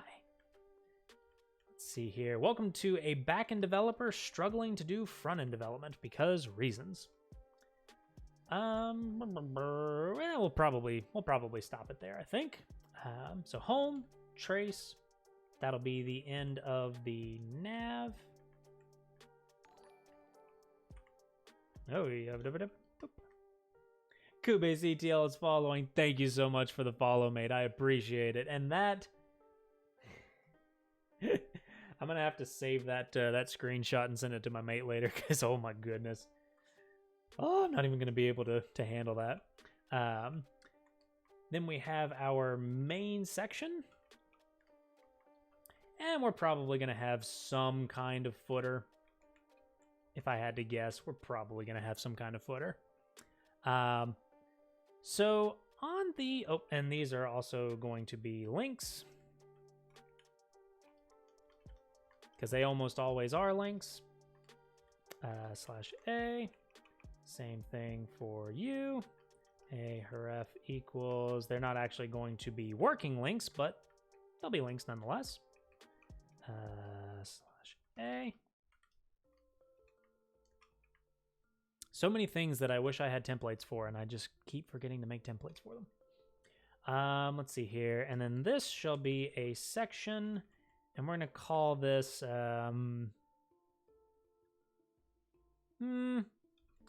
metrics cards. And I should probably draw this out. Yeah, I should probably draw this out because I just immediately jumped into code and I didn't do any design work at all. Yeah, I need to fix that.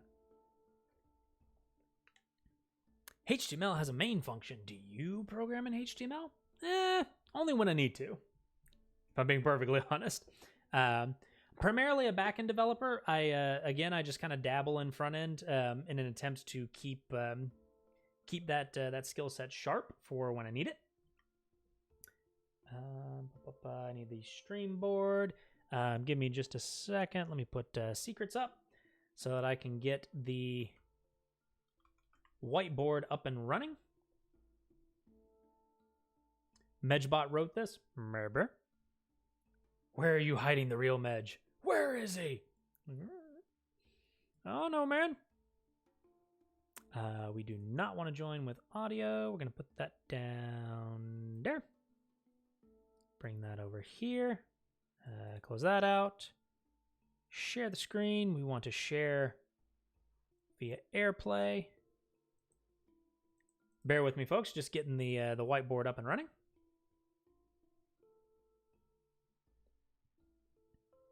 Boop.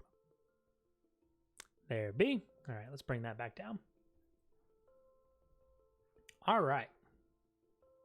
So we do have a couple of things that we're going to be attempting to do as we get back into some more feature functionality. But for now, I figured, fun little deviation. So what I'm kind of envisioning this this dashboard to look like. Oh, let's make that a little bit bigger. Is something.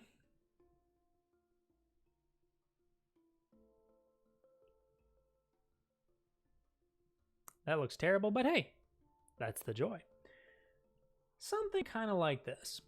Is this a dashboard for the bot? Yes, indeed. I feel like this is what most dashboards end up looking like anyway. So over here, you probably have a logo, which in my case will probably be the little chip for channel points because it's starting to grow on me a little bit. Up here, you will have a nav of some kind. So you'll have like a page A, a page B, and a page C, and probably some kind of divider. And then over here, you'll have a user with some kind of avatar. Probably.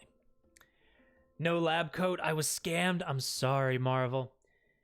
I did say that it was a digital lab coat, and I did not guarantee that it would fit, but it would be there. Welcome back to the lab, mate. Thank you so much for stopping by. Let's see here. Ooh, we need to bring the fancy lines back over. There we go. So we'll probably have a footer of some kind that probably has some kind of a copyright. Medge Labs.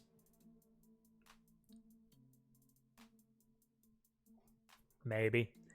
Maybe we have something else down here. Who knows? Get that out of there. There we go. And then up here, kind of depends.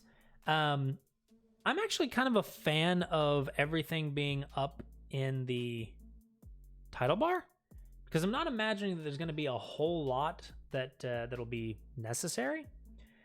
But then I was envisioning something like a series of cards.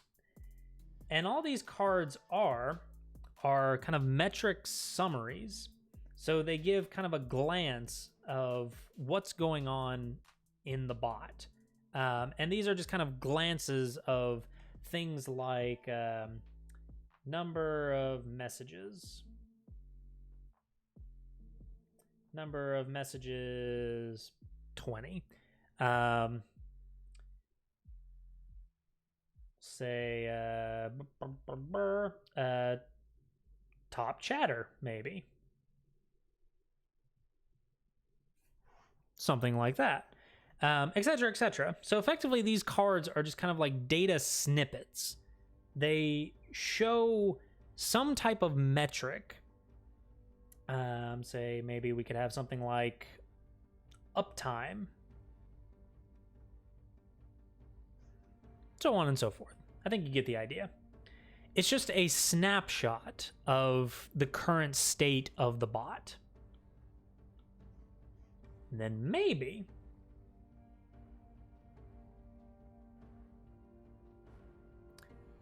just maybe, we could have a chat window. Just give them a Grafana dashboard. We'll get there. Maybe. I think I do still have my my Prometheus and Grafana starter. I think I do still have that starter. Ideas for a future stream. Probably not next stream, but a future stream. And then I was thinking maybe having something like this. Maybe having a chat window.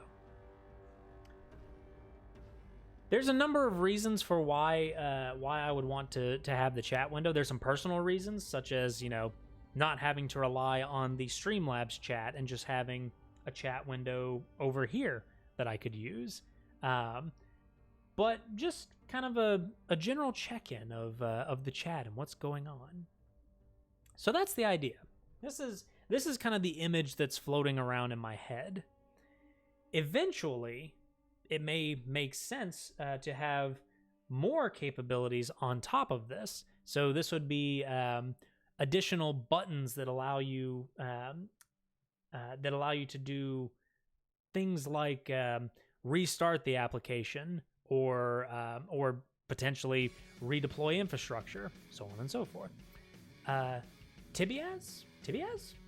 Is that how you say it? Probably not. So sorry if I butchered it, but welcome. Thank you so much for stopping by. Welcome to the lab. We are building a Twitch bot in Go. However, we have taken a bit of a detour, and we are working on a front-end application to put on top of it. So, just for fun, because why not? So this is kind of what I would like to build. So this is usually where I start, by the way. I usually start with a rough sketch of what I actually want to build. And then I go into actually writing HTML and CSS for it. So let's close that out, bring that back off. So if we look at this, the nav section will be representative of the top bar. Main section is what I consider to be everything in between the header and the footer. And then the footer would just be our copyright, our whatever else we may have. Let's see here. I never liked Vim. Am I the only one? I used to not really be a fan of it. And then I just got the bug. I think I got tired of IntelliJ. That's what it was. IntelliJ just rubbed me the wrong way one day, which I didn't intend to rhyme as many times as I did. In these lines. Anyway. And so I dedicated a very large chunk of time into giving Vim a try, and I have not been able to go back. I just like shortcuts, so naturally I went to Vim, pretty much. So down here, but just to call it out, I do not think any less of anybody that does not use Vim. Personally, your choice of editor should be your choice of editor. Use the editor that you are most comfortable with, that makes you the most productive. If it's not Vim, what to do? Why can't we all be happy with the tools that we like? We are very much inclusive in the lab. Personally, I don't have any issues with somebody coming in and saying they don't like them, because it's not for everybody. I don't like IntelliJ. Hopefully that's okay. I have kind of committed a little bit of heresy, but you know. Medj Labs 2020. Sure, 2020. Why not? Sorry, I'm getting off track here. But that is absolutely a valid opinion. So just saying. Let's see here. So I'm going to want a metrics card, and then I think I'm going to want a chat box. And we'll kind of break this up as we go, but these are the two main sections. This is definitely the, I'll call it the largest section for nav, and then footer is really just, how do I want to do this? Let's call it a span for now. Yeah, I'm kind of hesitant to make it a div. I'm usually hesitant to make it a div, but you know. Okay. Use CSS Grid? Oh, we will be. Oh, we will be. Flexbox and CSS Grid have changed my life as a front-end tinkerer. Just saying. I can never remember the tags for shit. We'll be Googling a lot, but I am absolutely using CSS Grid. I cannot live a front-end life without CSS Grid anymore. Can't do it. Speaking of, shall we open this? Shall we see what this looks like? Boop.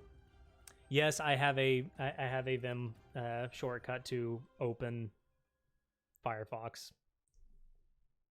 Because of course I do. Why wouldn't I? Don't you? Let's see here. So that's not very pretty at all. Let's start making this a little bit prettier. Let's start with a nav. Let's start with our nav, shall we? Let's start with nav will definitely be width 100%.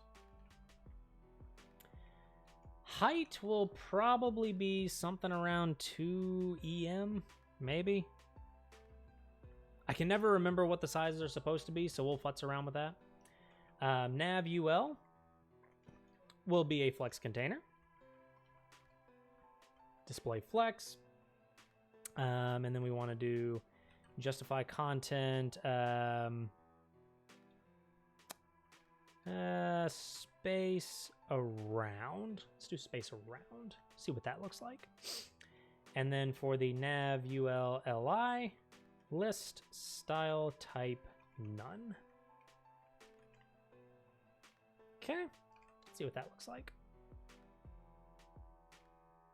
That's better. Ish. Gets there. What does 100% even mean? Depends on where you put it, I think. In my experience, 100% means 100% of the window, whatever width that may be. And it does appear that 2EM might be a little small. So I'm going to make that 3EM. And there's also a vertical align, if I remember correctly. Align items center. Was it align items? I cannot recall. This is why I love having Firefox, by the way. So align items center does not appear to do anything. I would use CSS Grid for the entire page. I use CSS Grid for some things. I don't use it for others, and that's probably just me being silly. Oh wait, did I not? Yeah. Align content center? Nope. No, it was align items center. Nope. Because align items has no effects in either a flex container. Aha. So we need to do that on the UL. We don't need to do it on the UL. Do we need to do it on the LI?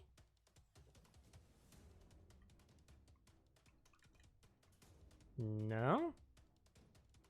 Or is it vertical align? Vertical align middle? No. This is why I like Firefox, by the way, because it gives me these helpful hints, which is fantastic. Change my mind. Front-end development is just weird, and even the people who do it on a daily basis are often confused. Nah. Oh, no, okay. So this does not work because align items have no effects as neither a flex container nor a grid container. Try display grid or display flex. Okay. Okay. Okay. Oh, it's probably because I don't actually have width or height on this thing. Height. Do I want it to be height 100%? Yes.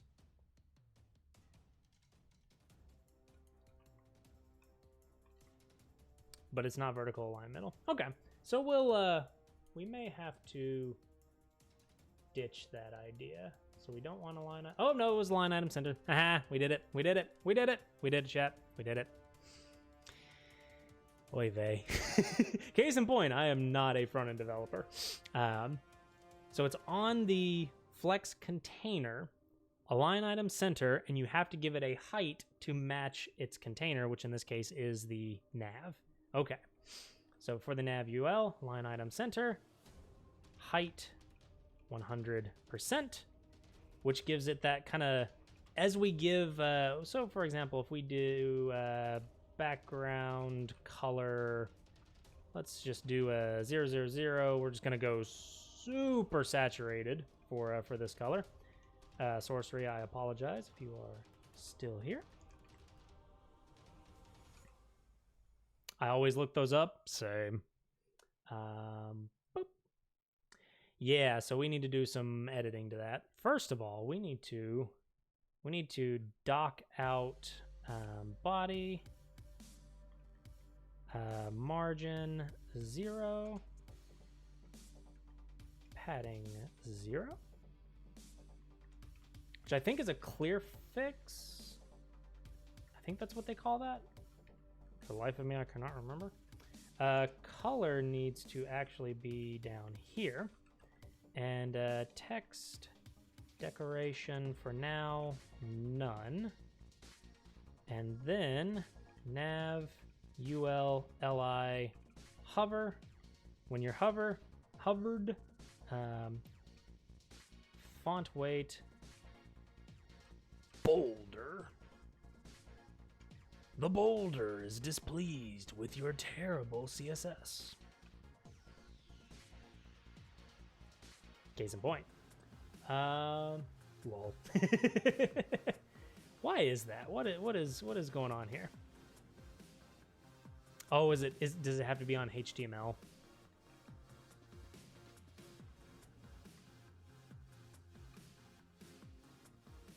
No.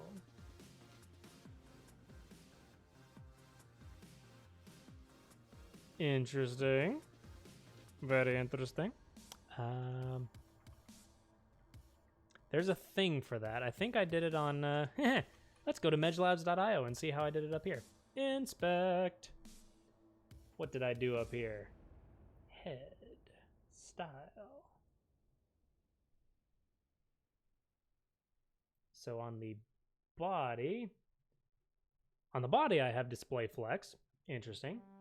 HTML and body has a height of 100%, a box sizing, a border box, a padding of 0, and a margin of 0. Okay. That is interesting. Let's try that. I don't recall why you do that. Who? Boop.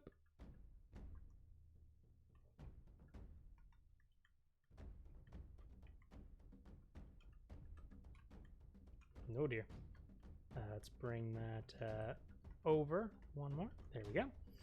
Box sizing border box.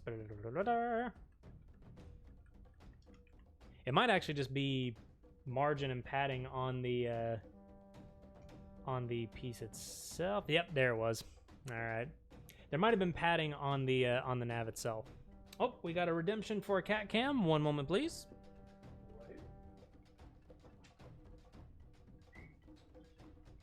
Hi, Zelda. Come here, cat cam. Oh. Don't let me sit on you. Hi. Hi. Here we go. Cat cam.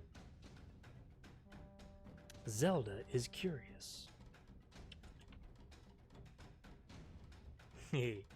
Oh, and the this thing has popped, but that's okay. Yeah, little pin has popped at this point. I think we can go ahead and say that, like, seriously, this lab coat is massive. It is way larger than what it is supposed to be. Just saying. Super cat. Toby.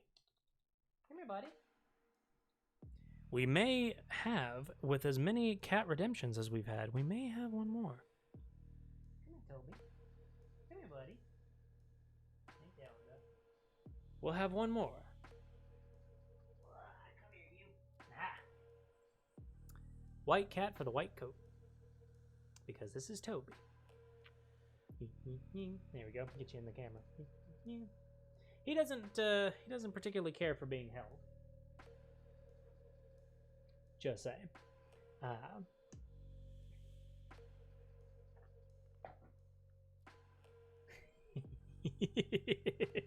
Thank you, everybody. Hello, Zelda. Have you come to ruin the chat, ruin the stream, destroy everything? Probably.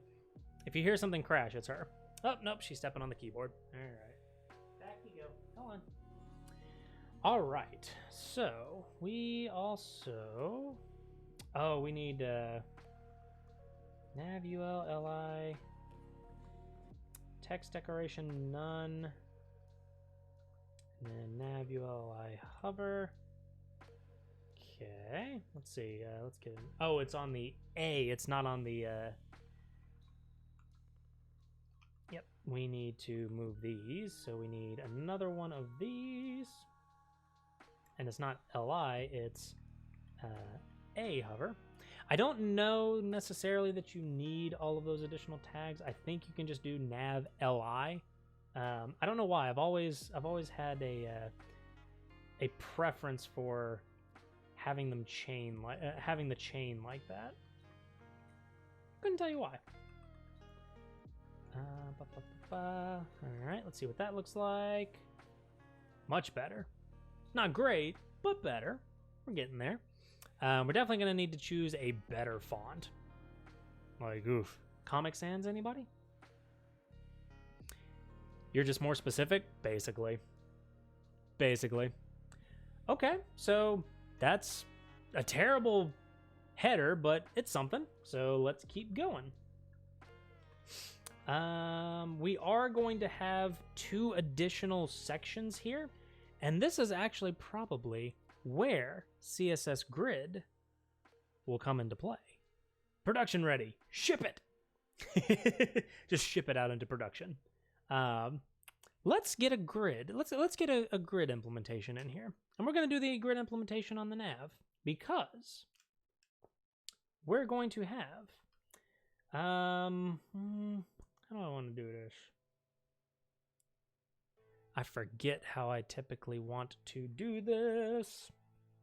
In olden days, I would just do a div and say div class equals, this would be logo, which for the time being, this will just be an M. Cat is drinking the matcha. This is unacceptable. So we'd have div class equals logo. UL is the nav itself, and then we'd have another div. This would be equals user, or user something. Let's just have this as medj end user. Probably would look something like this. And so, what that allows us to do is something to this effect. Nav, display, grid. Then we have grid, template columns. We're going to have logo. This is not technically necessary in the way that I am doing it, but I'm going to do it anyway. We're going to do logo, nav, user. Actually, let's do it a little more standard. And then it's grid, gap. Do we want to do? Yeah. Let's do a grid gap of 1 EM, just for the time being. And then let's also do...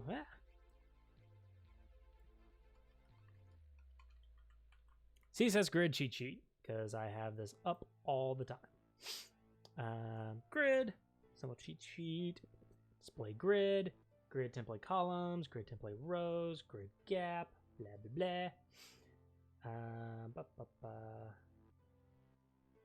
And then where is the thing that I want? Oh yeah, that actually it was that. How goes the bot building? It goes great, Hannylicious. Thank you so much for stopping by. We have paused on the Go code for a moment, and we are now attempting to put a very basic UI on top of it. Whether that actually happens or not, successfully or not, to be determined. CSS grid nav. But effectively at this point, it will be me struggling and reading on how to do a bunch of front-end things, which I always forget. But it's the whole point. Flexbox navigation, we've actually already done. Flexbox for mobile, CSS grid, doing all the thing. Struggling is the best way to learn, absolutely. That's basically been my entire career up to this point. Let's see here.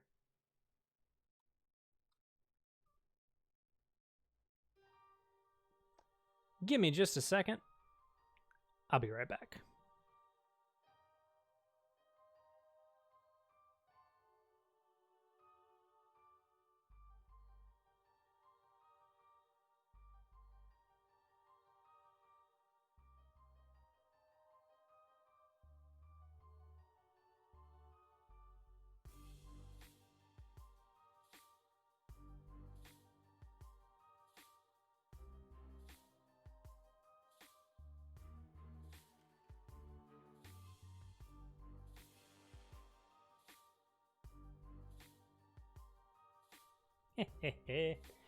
Oh, sorry about that.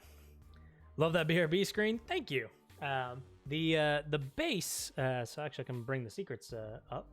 The base desk monitor setup, all of that. That was my attempt to draw a perspective desk, and then our lovely mod Sorcery came in, fixed most of it because I am a scrub when it comes to drawing anything. And then all the color schemes and everything else was also done by her. I love it. I love this. And so I basically took that and then made all these various screens that you see. So big shout out to Sorcery for just being a fantastic friend, a fantastic mod, a fantastic everything. Let's see here. I like to use this grid.layoutit.com. Okay, let's see what we got. Grid.layoutit.com. Make sure I spelled that right. Ooh. Oh, right. It was grid template areas that I was thinking about, not grid template columns. Aha. Okay, okay. So if I wanted this to be 1FR, 2FR, 1FR, bingo. 715. Fantastic recommendation. Thank you very much. Ooh. I approve. All right. Let me. Nope. Boop. Go. Come back down. Boop. So in this case, our grid template areas will be logo, nav, and user. Grid gap, 0 for right now. We won't do anything on the rows because the rows are just going to be what they are. And the columns are going to be 1FR, 2FR, 1FR. Something to that effect. We might change those values later because we're probably going to have a fixed width logo and something for the user, TBD. But I like it. Okay. And so now we have to come up here. And let's see here. We need to say nav.logo, grid area is logo, nav ul. This is grid area. I think I just called this nav. And then nav.user, grid area, user. This was one of the coolest features of CSS Grid that really honed me in on CSS Grid. You kind of don't really see it here. At least it's not, in my opinion, well represented. Oh, why did I use quotes there? Thank you, 715. I was not paying attention. Boop. It's not really well...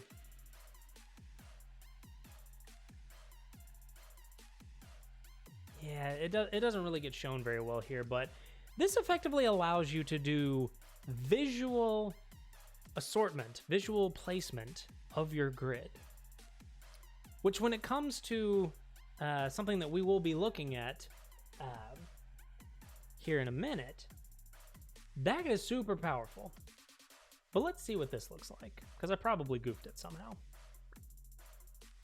Boop. Inspect. So we have our logo, we have our nav, and we have our user. You can finally center stuff, right? It is absolutely one of those things of like, it took this long, really? I think this is actually going to be half a, I forget what FR actually stands for, but let's see here. And then we also need to do a thing. Spooky! Hi! Thank you so much for stopping by. Welcome to the lab, and thank you for the subscription. Oh my goodness. Just gonna capture that real quick. Oh my goodness. Thank you so much. Thank you so much for stopping by. You're awake! Welcome! Oh my goodness. On the day that I decided that I was going to make the lab go a little bit later than what we normally do. Yay! Oh, so happy to have you here. All right, we need some I think actually it probably makes sense up at the nav to just do color number FFF. Hope the stream is going well. It is going very well, thank you. We were building a Twitch bot in Go. We kind of paused on that for a moment to build a makeshift admin panel On the day you decided, feels like Friday is until 1 a.m. every time. Well, today I'm actually going to be going until about, 6:50 right now, so I'll be going for maybe another 30, 45 minutes or so. See how far we get. CSS! Ugh, I know, right? It is not what I typically do. It is not what I typically find myself doing. But for today, for the occasion, I'll do it. I'll do it for you guys. Oh, we definitely need some. We need some styling on this. Oh, chat. Oh, chat. You know what we probably need to do? We probably need a width 100%. 100%. A height of 100%. Text align center. Vertical align middle. Nope, it's not vertical align middle. That will never work. Like it'll never work. No booty. Thank you so much for the follow. Welcome to the lab, mate. Thank you so much. Let's see here. How are we going to do this? I always forget how to do this. Let's have a little Ashiani whispering in the background. And the sad thing is I can't hear it. So I feel like I'm going to talk over it at some point. And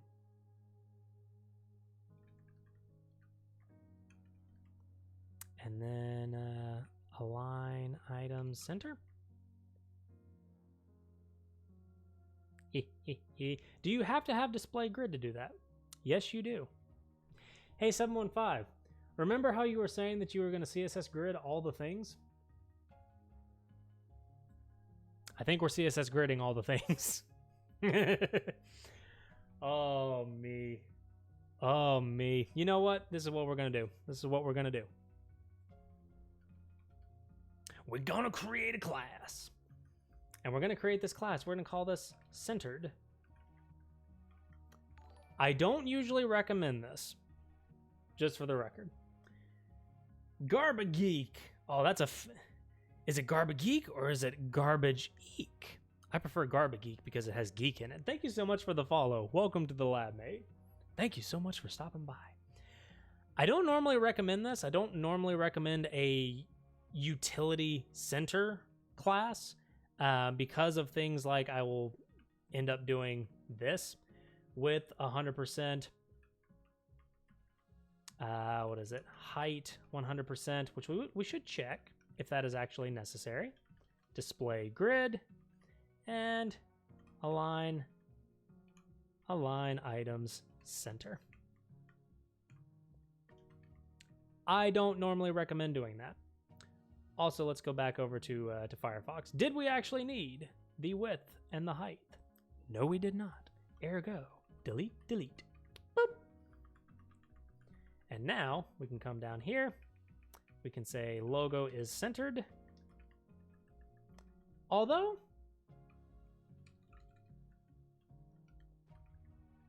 I like the way that centered logo reads. And centered user. Personal preference? Personal preference. Oh, but now we've goofed. We goofed the thing because things and stuff. Was width 100 actually required?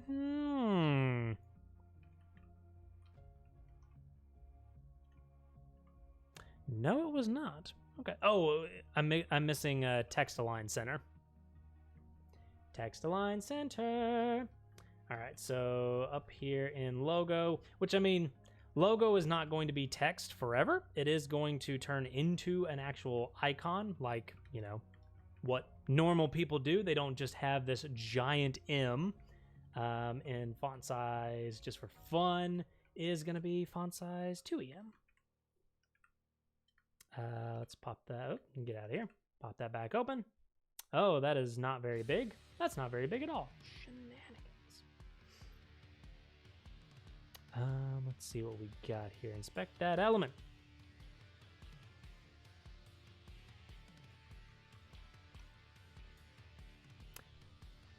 I'm seeing some shenaniganery, chat. Nav. Oh.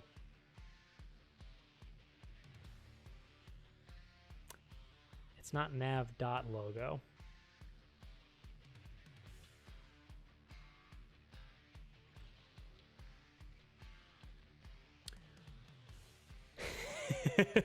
Remember earlier in chat where we were talking about how one character off can just destroy what you're doing? Look at that M. It is majestic. It is also giant. Yeek. Let's see here. Alrighty. So, last thing that I think I want to do is flex. Actually, I do want to do, instead of space around, I think I want to do space between. No, I do not.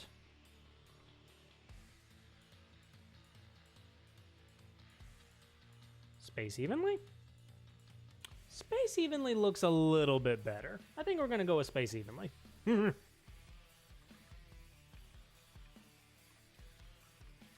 Until it stops looking fantastic, and then we'll not do space evenly. Okay, so all of that work to effectively get a header. Let's see here. And then for the user, we are going to do text align right, because that is what I typically see this thing doing. Oh, same thing, same problem. W, open in Firefox, close, close, close. Oh, that looks fucking terrible. This is what happens when you let a backend developer in the front end. Just saying. Did my message even send? It doesn't look like it. Sorry, Sorcery. Did I miss something? Did I miss something, Sorcery? I apologize. Let's see here. Grid user. And what do we want? What do we want? What do we want, chat? I think the next thing. That is an amazing frog. Spooky. What is that frog? Oh my goodness. Padding. Yes, thank you. My brain was just doubling over on itself. Padding. Marmy's channel? Noted. I know what I'm doing after the stream. I greeted Spooky, but my Twitch mobile was scuffed. That awkward moment when Twitch decides that you may not greet Spooky, which is just rude. Just saying. We want a padding right of 1 EM for the time being. Yeah, I mean, it's alright. I mean, it's kind of alright. We could do center, but then that wouldn't look right. Yeah, we'll make it 2 EM and just move on, because I don't really want to spend all night working on the header. We also have to do the footer.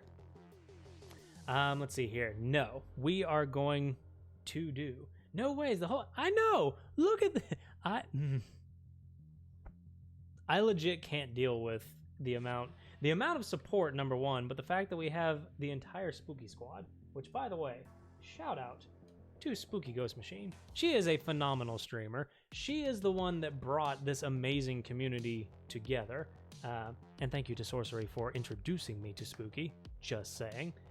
She is a fantastic streamer. The Swarm is a phenomenal community, and you all should give them a look. Oh man, we need to get metrics card in. For the card, for the meme, we're going to do a div class equals card. We're going to have a H2 praise the Swarm. Praise the Swarm, chat. If you are from the Spooky Swarm, and if you are not from the Spooky Swarm, you should be in the Spooky Swarm. Number of messages, H3. And here we will have a paragraph, because why not? We'll just say 20. And I think that will be the basic structure of the card. We'll call this the... we'll actually give this an ID. So a little bit of kind of forward thought that's happening in my brain. Welcome back from your lurk, Nilo. Thank you so much for being here, by the way. Just saying. Just a little bit of a brain dump as to what's been in my head. So right now we are just building the visual representation of this UI, which just to get that bits #1 badge. Oh man, we already getting into it. Thank you so much for the bit, doll. I appreciate it. So at the moment, we're really just working on the visual framework for this this page, and this is usually where I start. If I'm doing a from scratch web application like this, I'm usually starting from just plain old HTML and CSS, because for me, it's the fastest. Doesn't require any additional compilation, transpilation, doesn't require React, it doesn't require a dev server, and nothing. Do you have a TTS lady? Yes, but apparently she's very quiet, and I'm not entirely sure why. I thought I had that audio turned up, but I'll have to dig into that after stream, unfortunately. I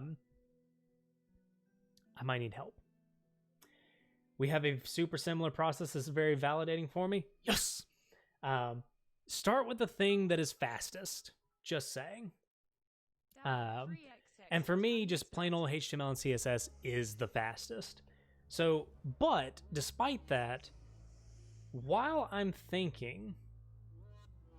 kind of building out this kind of visual framework with just plain old HTML and CSS, I'm also thinking about the eventual hooks that JavaScript will probably play into.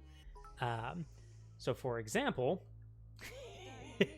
we got some bits fight going on in the chat. Oh snap. Nilo. Doll.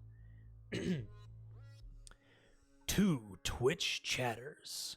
1 #1 bits badge. With another entry into the bits fight at Sorcery and Sarcasm. Who will win? Who will take the coveted #1 bits badge? Find out today on stream.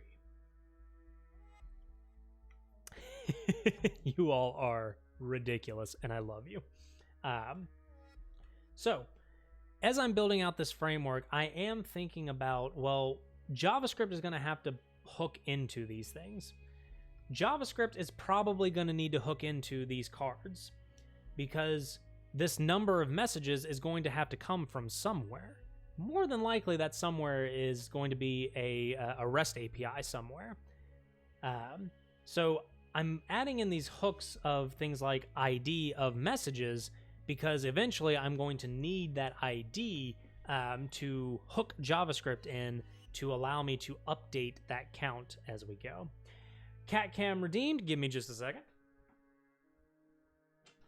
Cat cam. Can I get a kitty? Come here, Zelda. Oh, Zelda, you are the diva tonight. Hello. Cat cam. Here we go. She is not well pleased with being the diva, the cam diva tonight. Mwah. This is my little fluff ball. Ugh. As you can see, she well, no, she's being kind tonight. Aww. I live for the cat cam. But now I must kick her out. Hold on. Thank you, baby girl. Bye-bye. Oh, Phil, thank you for the hydrate. right. At some point, I will bring on Toby and Tilly, but for now, you get Zelda because she is the young one that comes running every time she hears Cat Cam. So, what I'm thinking... what desk chair are you using, and do you... how do I rate it? Hold that thought. Boop.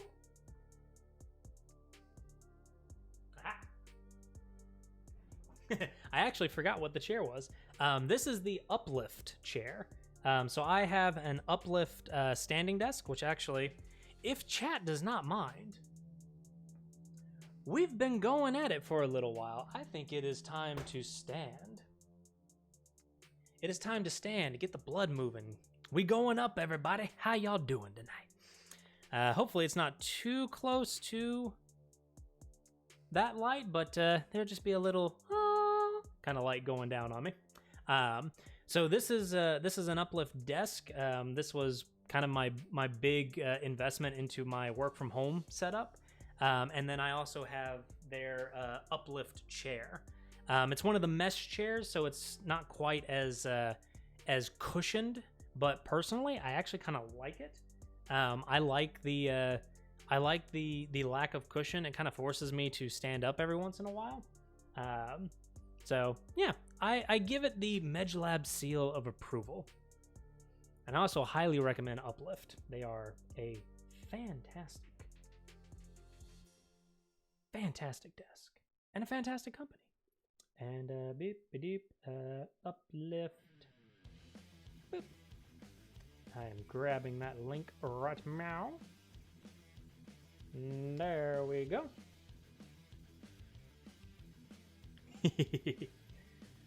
So sorry I've been late. No worries, Banana Cat. Thank you so much for stopping by. Welcome back to the lab, mate. You are absolutely welcome, Spooky. Alright, so. What does this button do? It takes you... Oh. I thought. I might be able to do this. Let's find out. QMK configurator. Let's see here. I need to upload the Medj layout Prionic. Let's see. I forget. Is it this one? Might be this one. No. No. Oh, hold on. 1, 2, 3.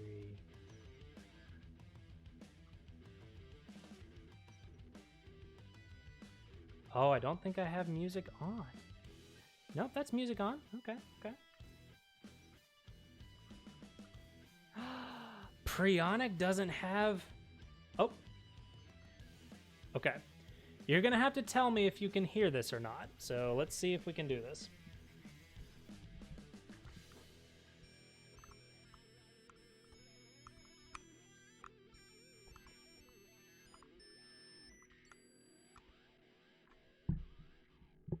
Was that coming through? It's a very, very subtle sound. It was actually coming through? Fantastic.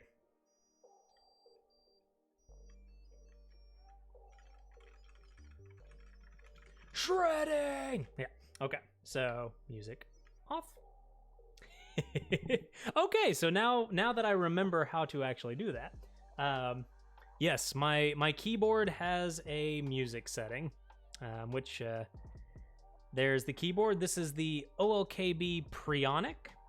This is kind of an older model. I don't know if they actually make Prionics anymore, but I got mine a long time ago, and oof, I love this keyboard. And it has a music mode. And what you are seeing on screen at the moment is I can reprogram the keyboard. I can change what the keys are, what the keys do. so you all can see my my key layout. And yeah, this is what happens when Medj has a keyboard that he can fully customize. And yes, you are reading this properly. I have mouse movement and mouse buttons on my keyboard. I do not use it very often. It's mostly because I have a wireless mouse and I am on a device that has not yet paired with that mouse. It's a fun time. Anyway. Boop. Huh. Well, now I know I can actually make good on the keyboard sound. True Vim user, no mouse. No. I absolutely have a mouse. I have not gone quite that far. I used to work with somebody that went that far. Oh man, he is in a whole different league from me. All right. So what I would like to do, bare minimum, is get some basic styling on this thing.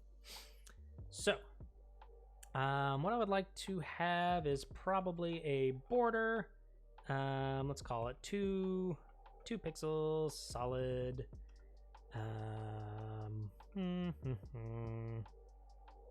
Yeah, we'll just do a stark black.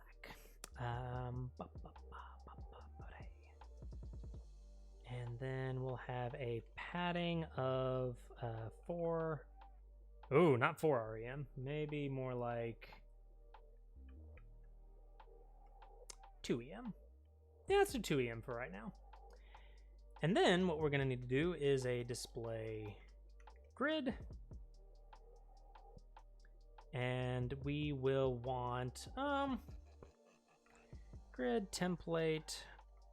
Oh, not grid template rows. We want grid template columns. 1 FR, 1 FR, 1 FR, 1 FR. Maybe we'll do 5 across. And then we'll want a grid gap of 2 EM? Let's say 2 EM. And then, of course, a border radius. Now, there was a way to do this proper. I don't remember what it was.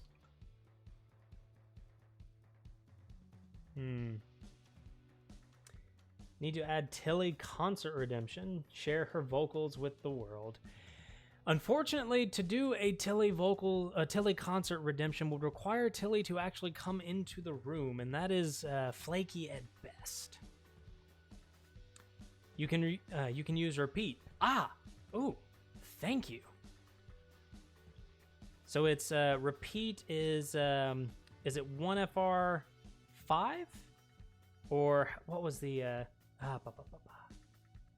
what theme was I thinking for subscriber badges? I haven't actually gone there yet. That's a good question, actually. If anybody in chat has any ideas, because now this is a thing and now I actually have to think about this, what do you think bit badges should be? Because I have no bloody clue. Coffee cups. I like where your head's at, Spooky. Okay, we got some coffee cups. That is a small keyboard. Yep, I love my tiny keyboard. CSS groups, CSS grid, repeat. I can never remember the format. Oh, I had it backwards. My apologies. Lab coats. So we got coffee cups, we got lab coats, which are both fantastic ideas. Oh, maybe the coffee cup should be bits, and maybe the lab coats should be the subscription. The subscription badges, subscriber badges. Don't forget the mocha. Yes. So this will actually be 5. Repeat 5 times 1 FR. Thank you, 715. I completely forgot about repeat. I would like to see...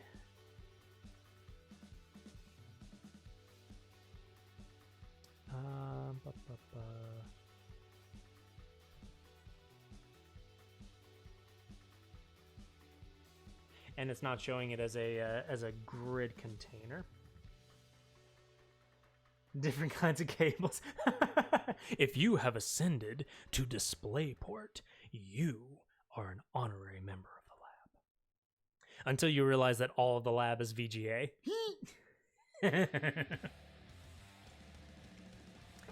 God, I do still remember, like right at the cusp of when HDMI was starting to become more prevalent, but all of the, what was it? All of the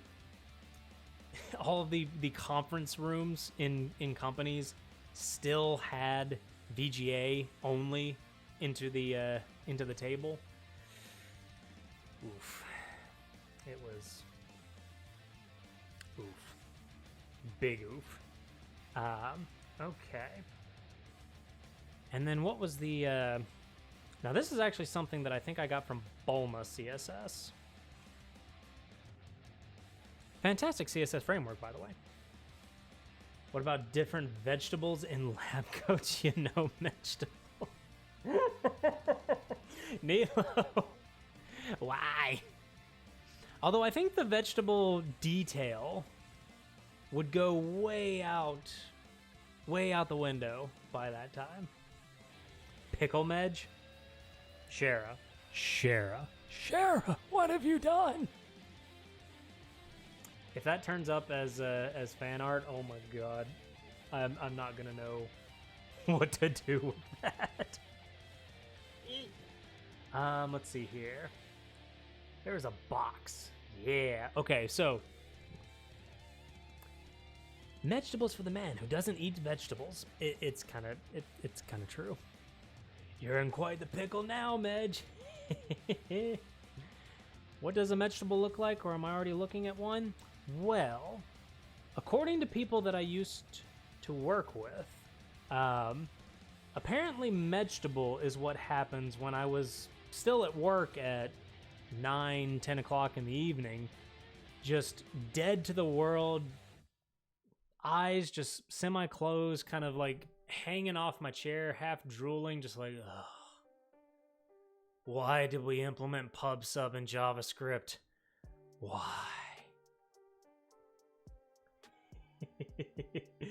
You don't eat vegetables? I don't eat most vegetables.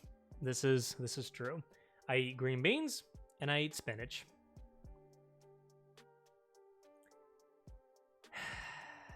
Meat.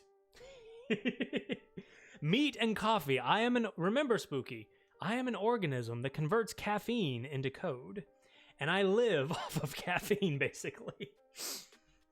And one day it shall kill me. But until then, I will continue to sustain my existence through the wonders of organic Japanese matcha, brought to you by Jade Leaf.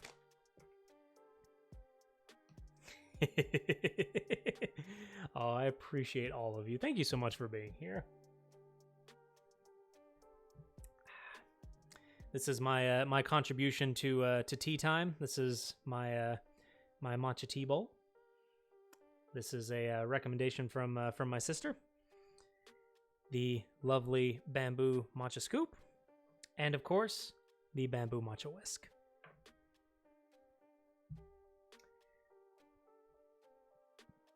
My messages are rejected from the on-screen chat? What? Why? Why? Lived off of nicotine and caffeine at the same time? I never really got into the nicotine game. I don't know why. I just never really gravitated towards it, personally. But hi, Marvel. Welcome back. And I have no idea why your messages are getting rejected, because I've not seen them in the chat either. So if I've been missing your messages, I sincerely apologize, mate. I have not seen them, so I'm sorry. Okay, so hey, chat. Fun fact. When it comes to styling things, there's a reason that I keep a sorcery commission page on speed dial, because I am shite at it. But when I need to create a quick Gorilla UI, which I have had to do a couple of times, mostly for demo purposes, just to be like, look at what it could be. I'm usually coming to a site like Bulma, because Bulma CSS is a fantastic CSS library. And I'll just find an element that I am particularly interested in, and I'll just go, come back here. Let's go, inspect element. And I'll just kind of, okay, so we got a box. Box has got a background color. It's got a border radius. It's got some box shadows. Okay. Why don't we just, why don't we just borrow that for a little something. Why don't we just kind of, come back over here and maybe make a card that maybe has some styles on it. I don't know. Just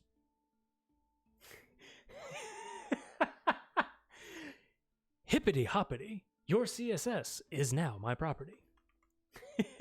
I love that doll.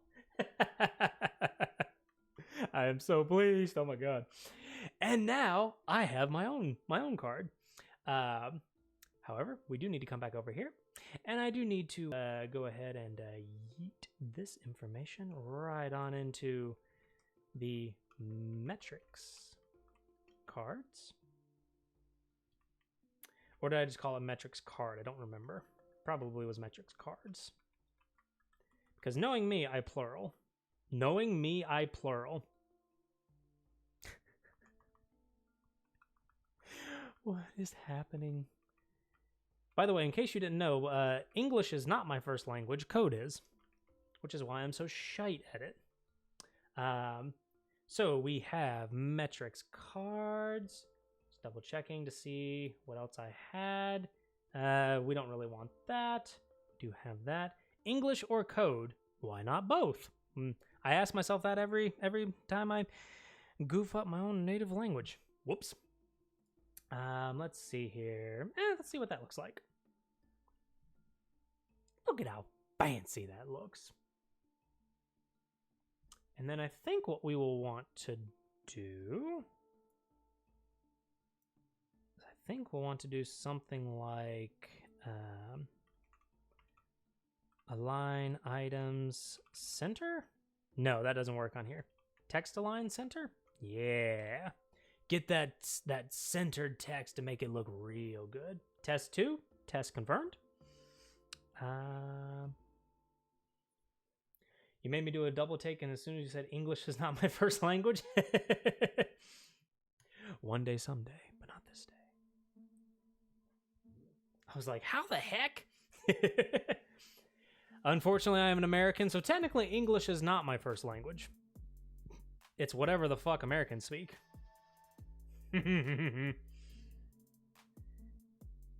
Yeah, I'm not entirely sure. So that appears to be a common theme. Huh.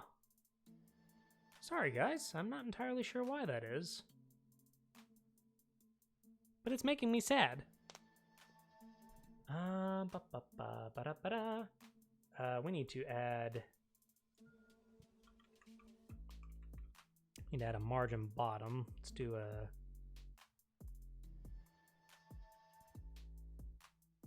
or not a margin bottom. We need a... well, actually... let's do a top bottom of 1 EM and left right of 0. 1 EM 0? Yeah, let's do something like that. I think Twitch had an update recently, and all of the third-party APIs are still catching up. Eek! One of my messages was cast into the maw earlier. This is making me sad. I sincerely apologize, everybody. I think Twitch knows Marvel, that's why it's kicking us out. Oh, that awkward moment when. Infinite! Welcome to the stream, mate. Thank you so much for stopping by. The Lemmies. Oh, the Lemmy emotes. I love them. I love them so much. Oh my goodness.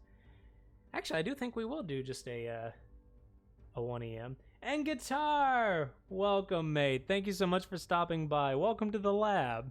Oh, the whole gang's here. It's making me so happy. Oh my god. Surrender your tea and crumpets? I don't have any more tea. Infinite, thank you so much for the follow, mate. Thank you so much. Really appreciate it, you guys. Although, Guitar, I will say that if you would consider the delicious organic Japanese matcha brought to you by Jade Leaf.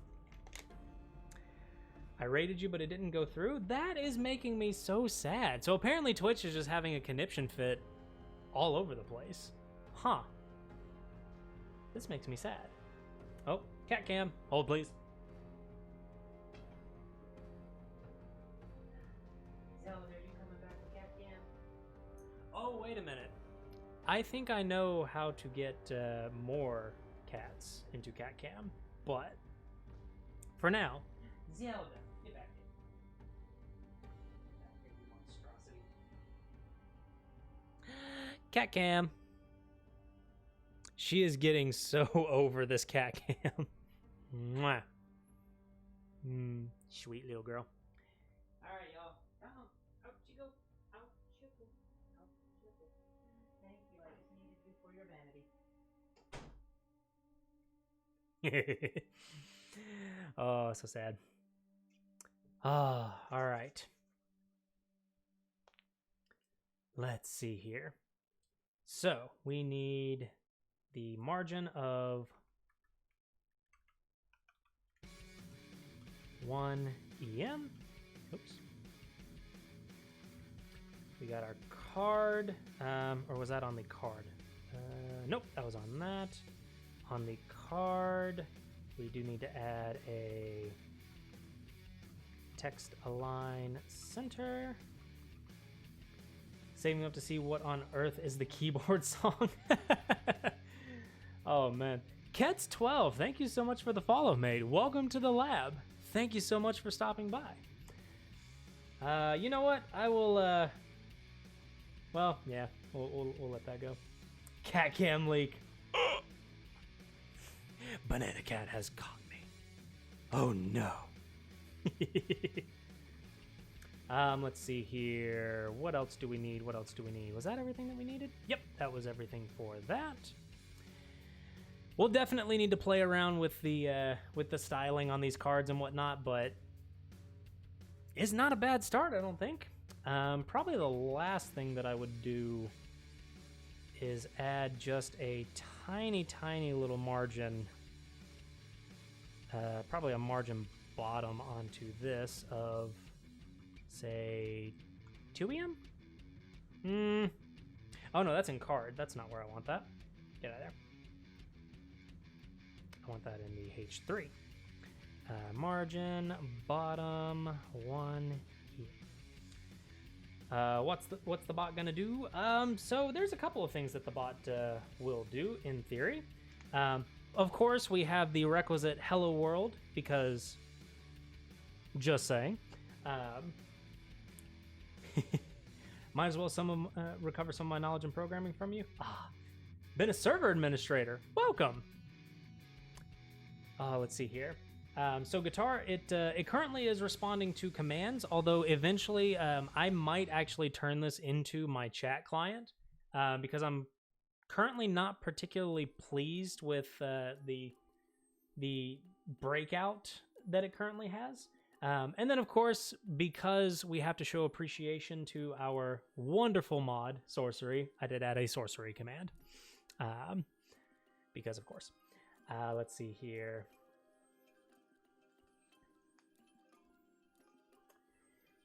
She said Medgelab's voice is soothing. Oh, dear. Oh, right. Sorry.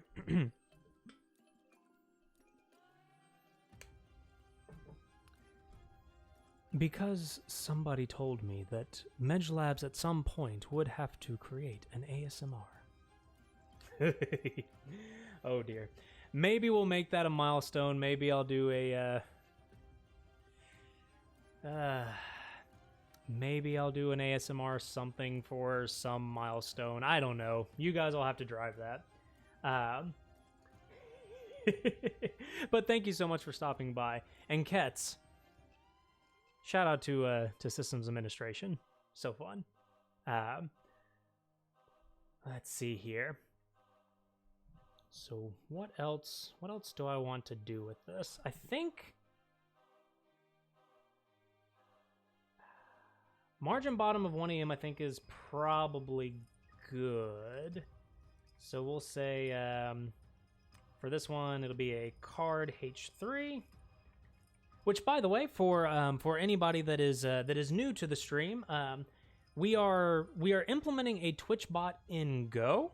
However, at the moment we are kind of taking a break from the Go bot, and we are working on a web console. We are kind of building the foundations for a admin console for the bot, and eventually this may form the basis for the tool that I want this to become, which may actually be something that I end up using.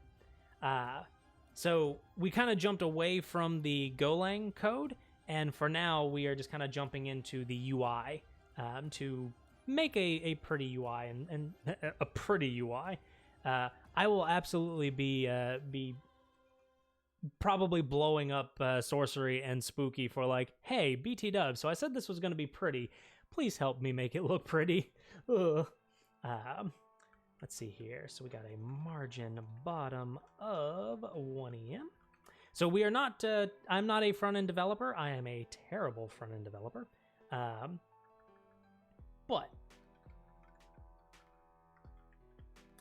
I'm saving up for Alt F4, but I became too enamored by what keyboard song could be.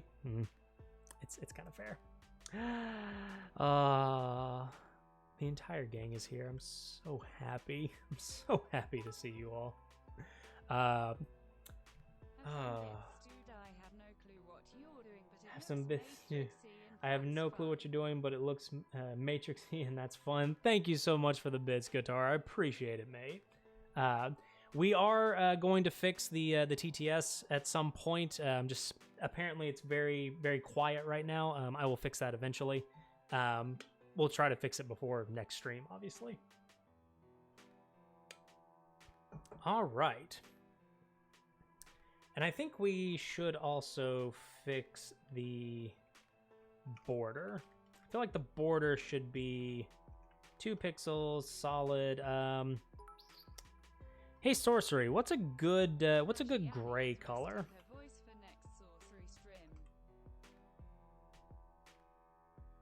Yeah, kind of like that. Who are you using for TTS? Ashiani? I think it's Ashiani. I don't recall though. I feel like with my obsession for English and Australian accents, I probably went back and forth between the two for an exorbitant amount of time, and I do not remember. I do not remember which one I ended up on. I feel like it was Ashiani. Let's see here. Ashiani Gray. Let's see. Is that actually going to register? I don't think so. We'll find out though. Let's see here.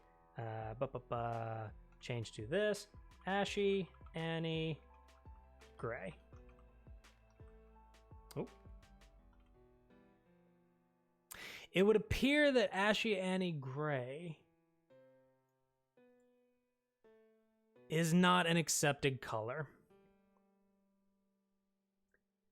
Oh, Medj, how about you wear an Umbrella Corp ID on your lab coat? Might be something to look into for ye olde laser printer behind me. I'll look into that because you have given me an idea, horror. Oh, where do we go? Why do we go down here? Why did we go down here? Hello? C5, C5, C5. Ah, thank you. Change to BIP. C5, C5, C5.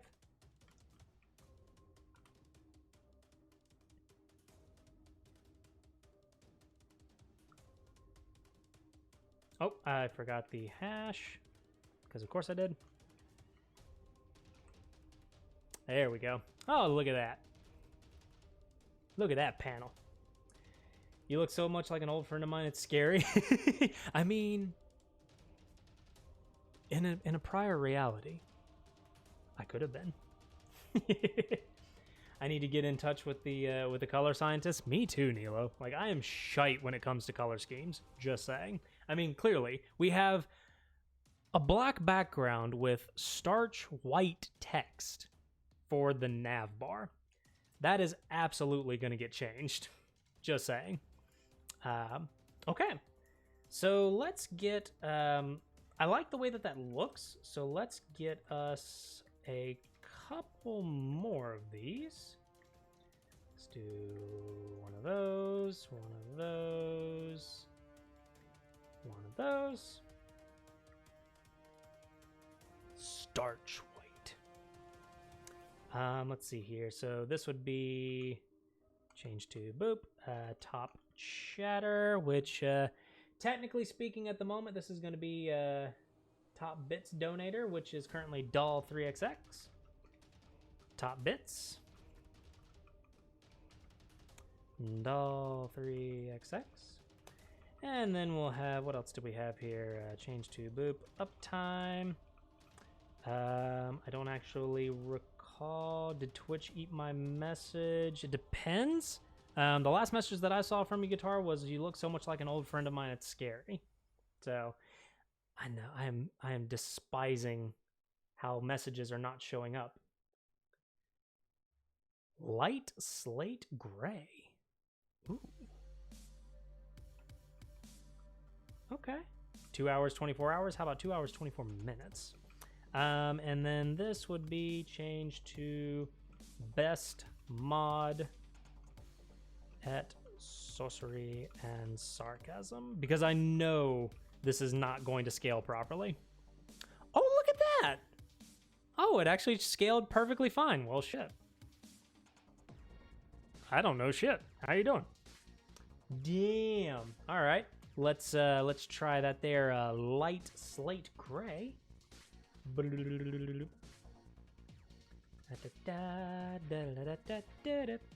Let's see here.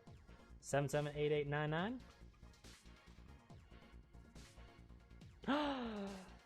Oh, doll. Oh, doll. Oh no. Oh no. Oh no. You saw nothing. It didn't happen. We can erase that from the VOD, right? So sorry, doll. I'm sorry. Oh man. All right. Ladies and gentlemen. Where's the pet the mods when we need it? Not in this chat. Although I thought I enabled BTTV and Franker. I don't remember. I remember clicking buttons. What those buttons were? Can't really help you on that one, unfortunately.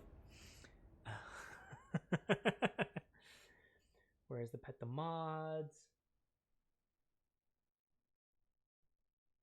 All right, let's see here. Uptime has actually been 3 hours and 8 minutes. Oh my goodness. BTTV is enabled. Fantastic. And then I think the last thing that I'm gonna attempt to build out is Chatbox. Which Chatbox is really only going to be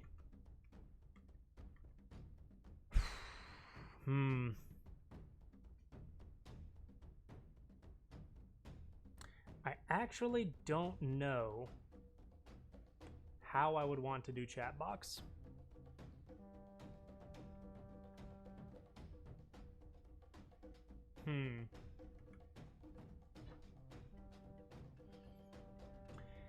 So there's a couple of thoughts going through my head.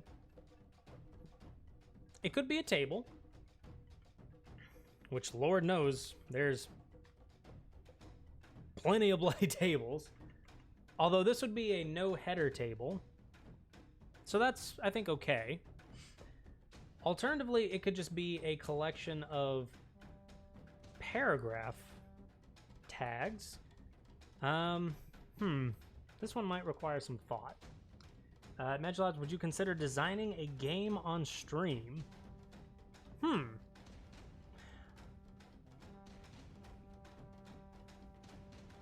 So Would I consider it? Absolutely. That would be a lot of, like, probably 95% Googling and 5% actually writing code. But I would be interested in taking a stab at that. That is an idea that has been bubbling in my head for a good while, but I have not personally inundated myself in the game programming world very much. I think the extent of, let's see here. Let me see if this is still on my GitHub. Which, by the way, chat, I don't think I'm going to be able to do the chat box tonight. I think that might be a little too much to go through. I think I'm gonna have to pause on that. But 2D Bloodborne, yes.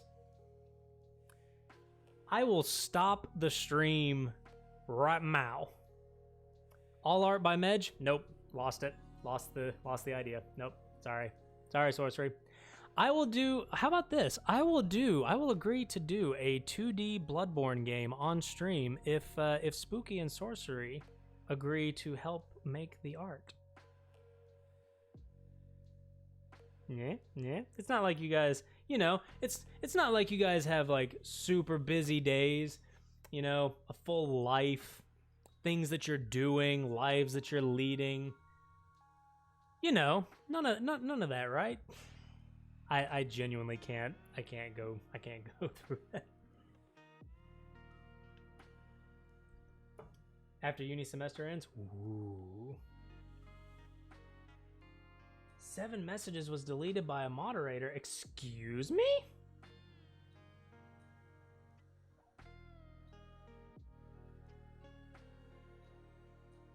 The F word is not allowed? Shenanigans.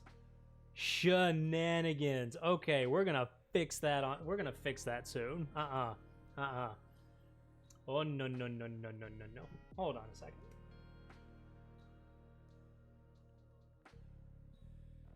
Yeah, no, we're gonna fix that.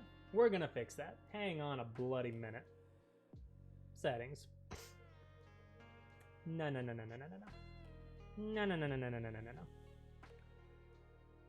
Word protection.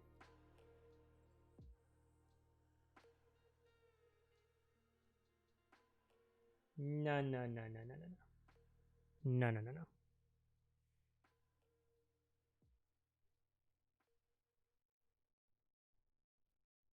Boop. I don't understand. What's going on, chat?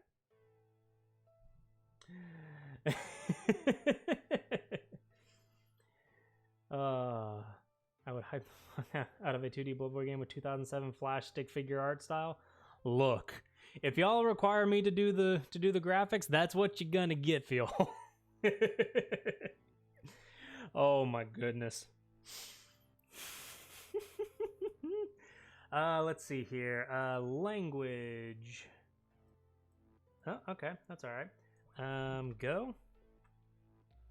Go graphic starter. Here it is. This is the extent of how far into the game industry that I have gone. Ignoring that one attempt a long time ago to make a Flash game to upload to Newgrounds, but we're not going to talk about that history. I was attempting in Go to write a 2D canvas in, what was I using? Go SDL2. I was attempting to learn SDL2. And if I remember correctly, I think I got this code to some semblance of a runnable format, but I don't recall what.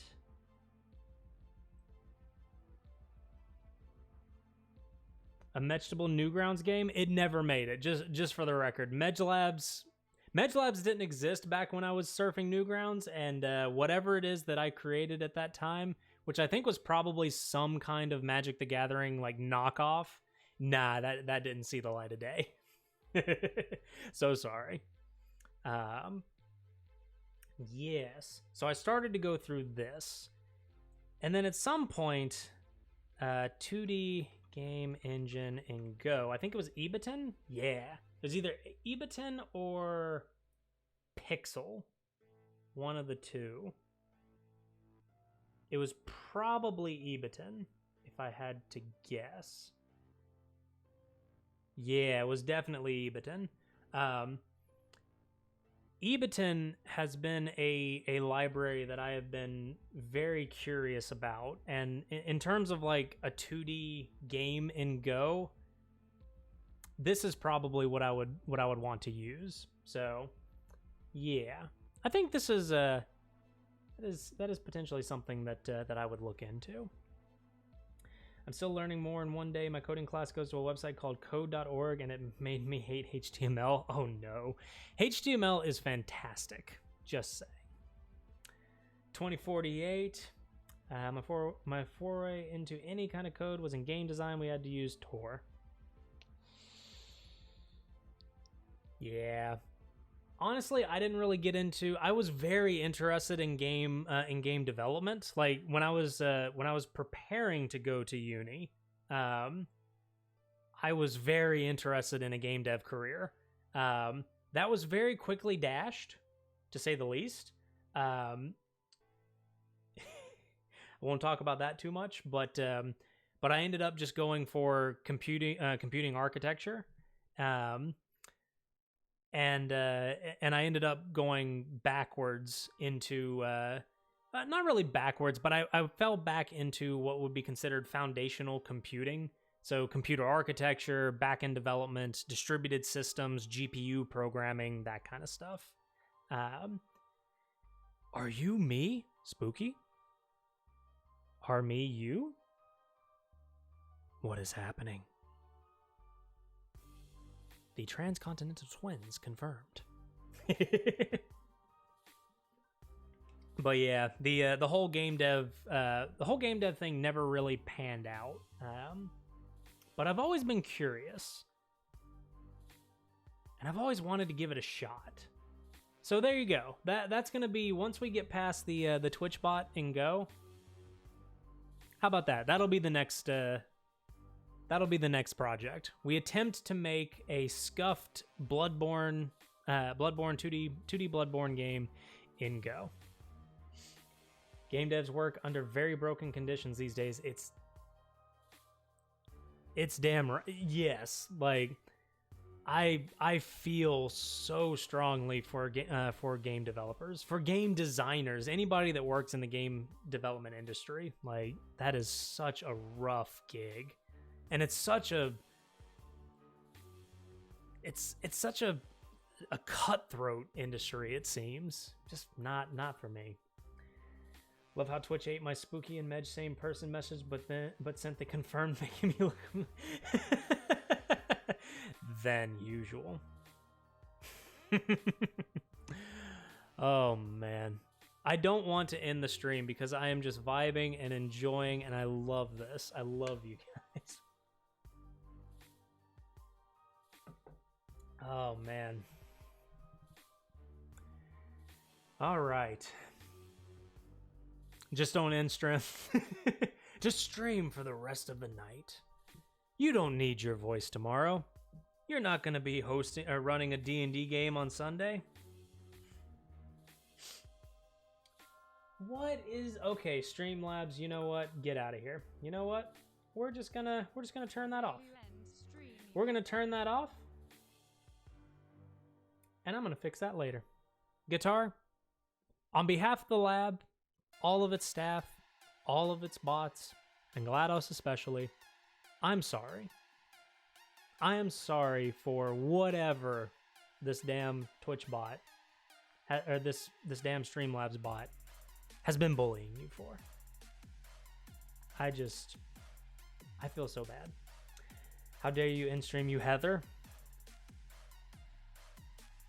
You coming unhinged there, Sorcerer?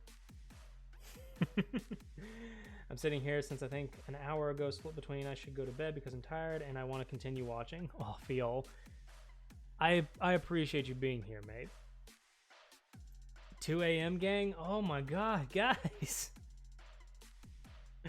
It's so late. Why? Everybody, if you need to go to bed, please go to bed. I'm probably gonna end stream here in a minute because I'm starting to feel my voice go a little bit.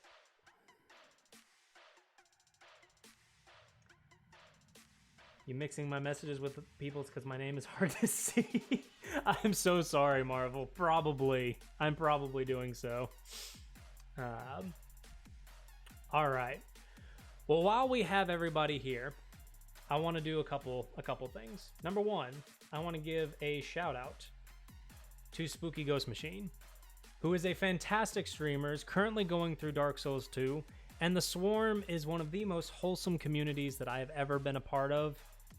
You all should go and check out the Swarm. It is the best way that I can start my day. Like, I start my day on Spooky's stream, and it is just the best way to start the day. It's like 6 a.m. usually when Spooky starts streaming. So I wake up, I watch Spooky, and then I go and, try to be a human for a little while. Next up, we have Guitar Zero. Although sorcery in between. Oh Lord, now we have them mixed. Oh no, let's try that again. We have Sorcery, our fantastic mod, a fantastic artist, somebody who is also playing Dark Souls 3, Dark Souls 3 in this case. She is a fantastic friend. I cannot say enough about Sorcery, and I so appreciate everything that she does for us, and especially even just being here, as late as it bloody is. Holy shit. Next up, we have Guitar 0183. A fantastic streamer, a fantastic dude, and just a fantastic stream. Like, go in, enjoy a cup of tea, chomp down on some crumpets, and enjoy some fantastic commentary. And if you play Darkest Dungeon, enjoy watching my character die. Whoops. Oh, let's see here. We have so many people in here, I just don't even know where to go at this particular moment in time. We have,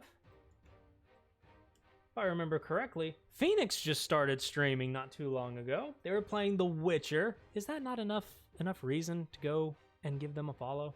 Like, seriously? Let's see here. Who else do we have? We had Ninten in here, if I remember correctly.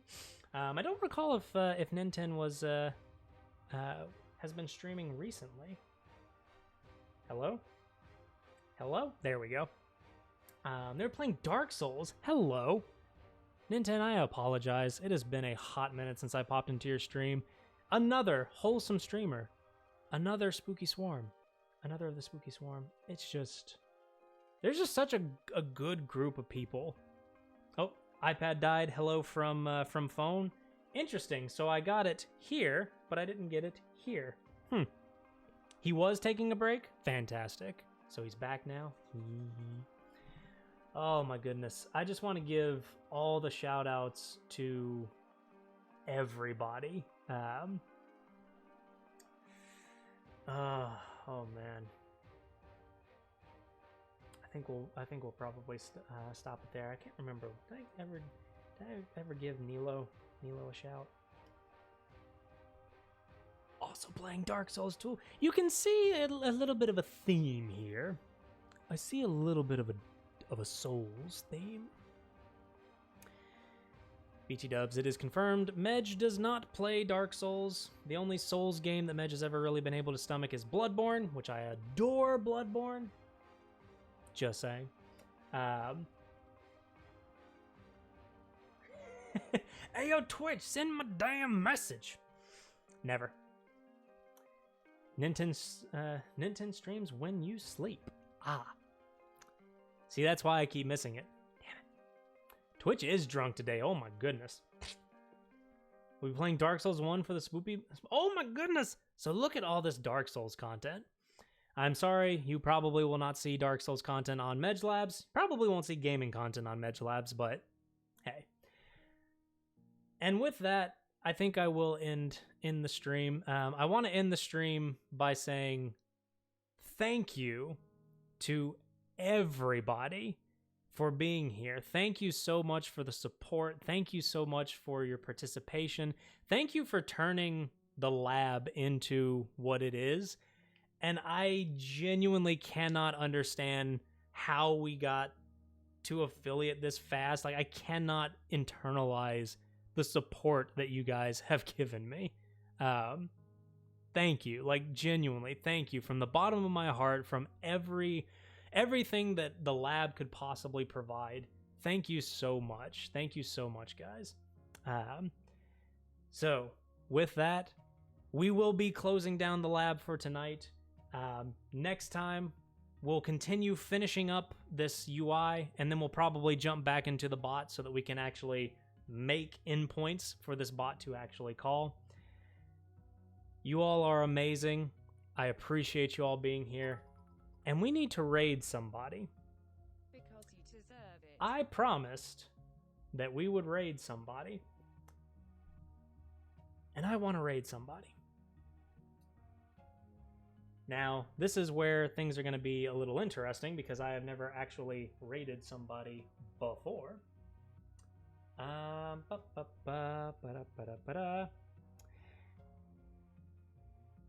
Lucky Lee plays. Let's see here. Let me see if I can figure this out.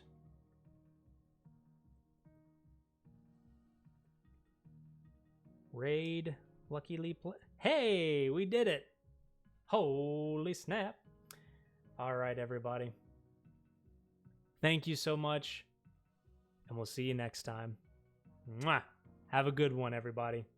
Time to raid.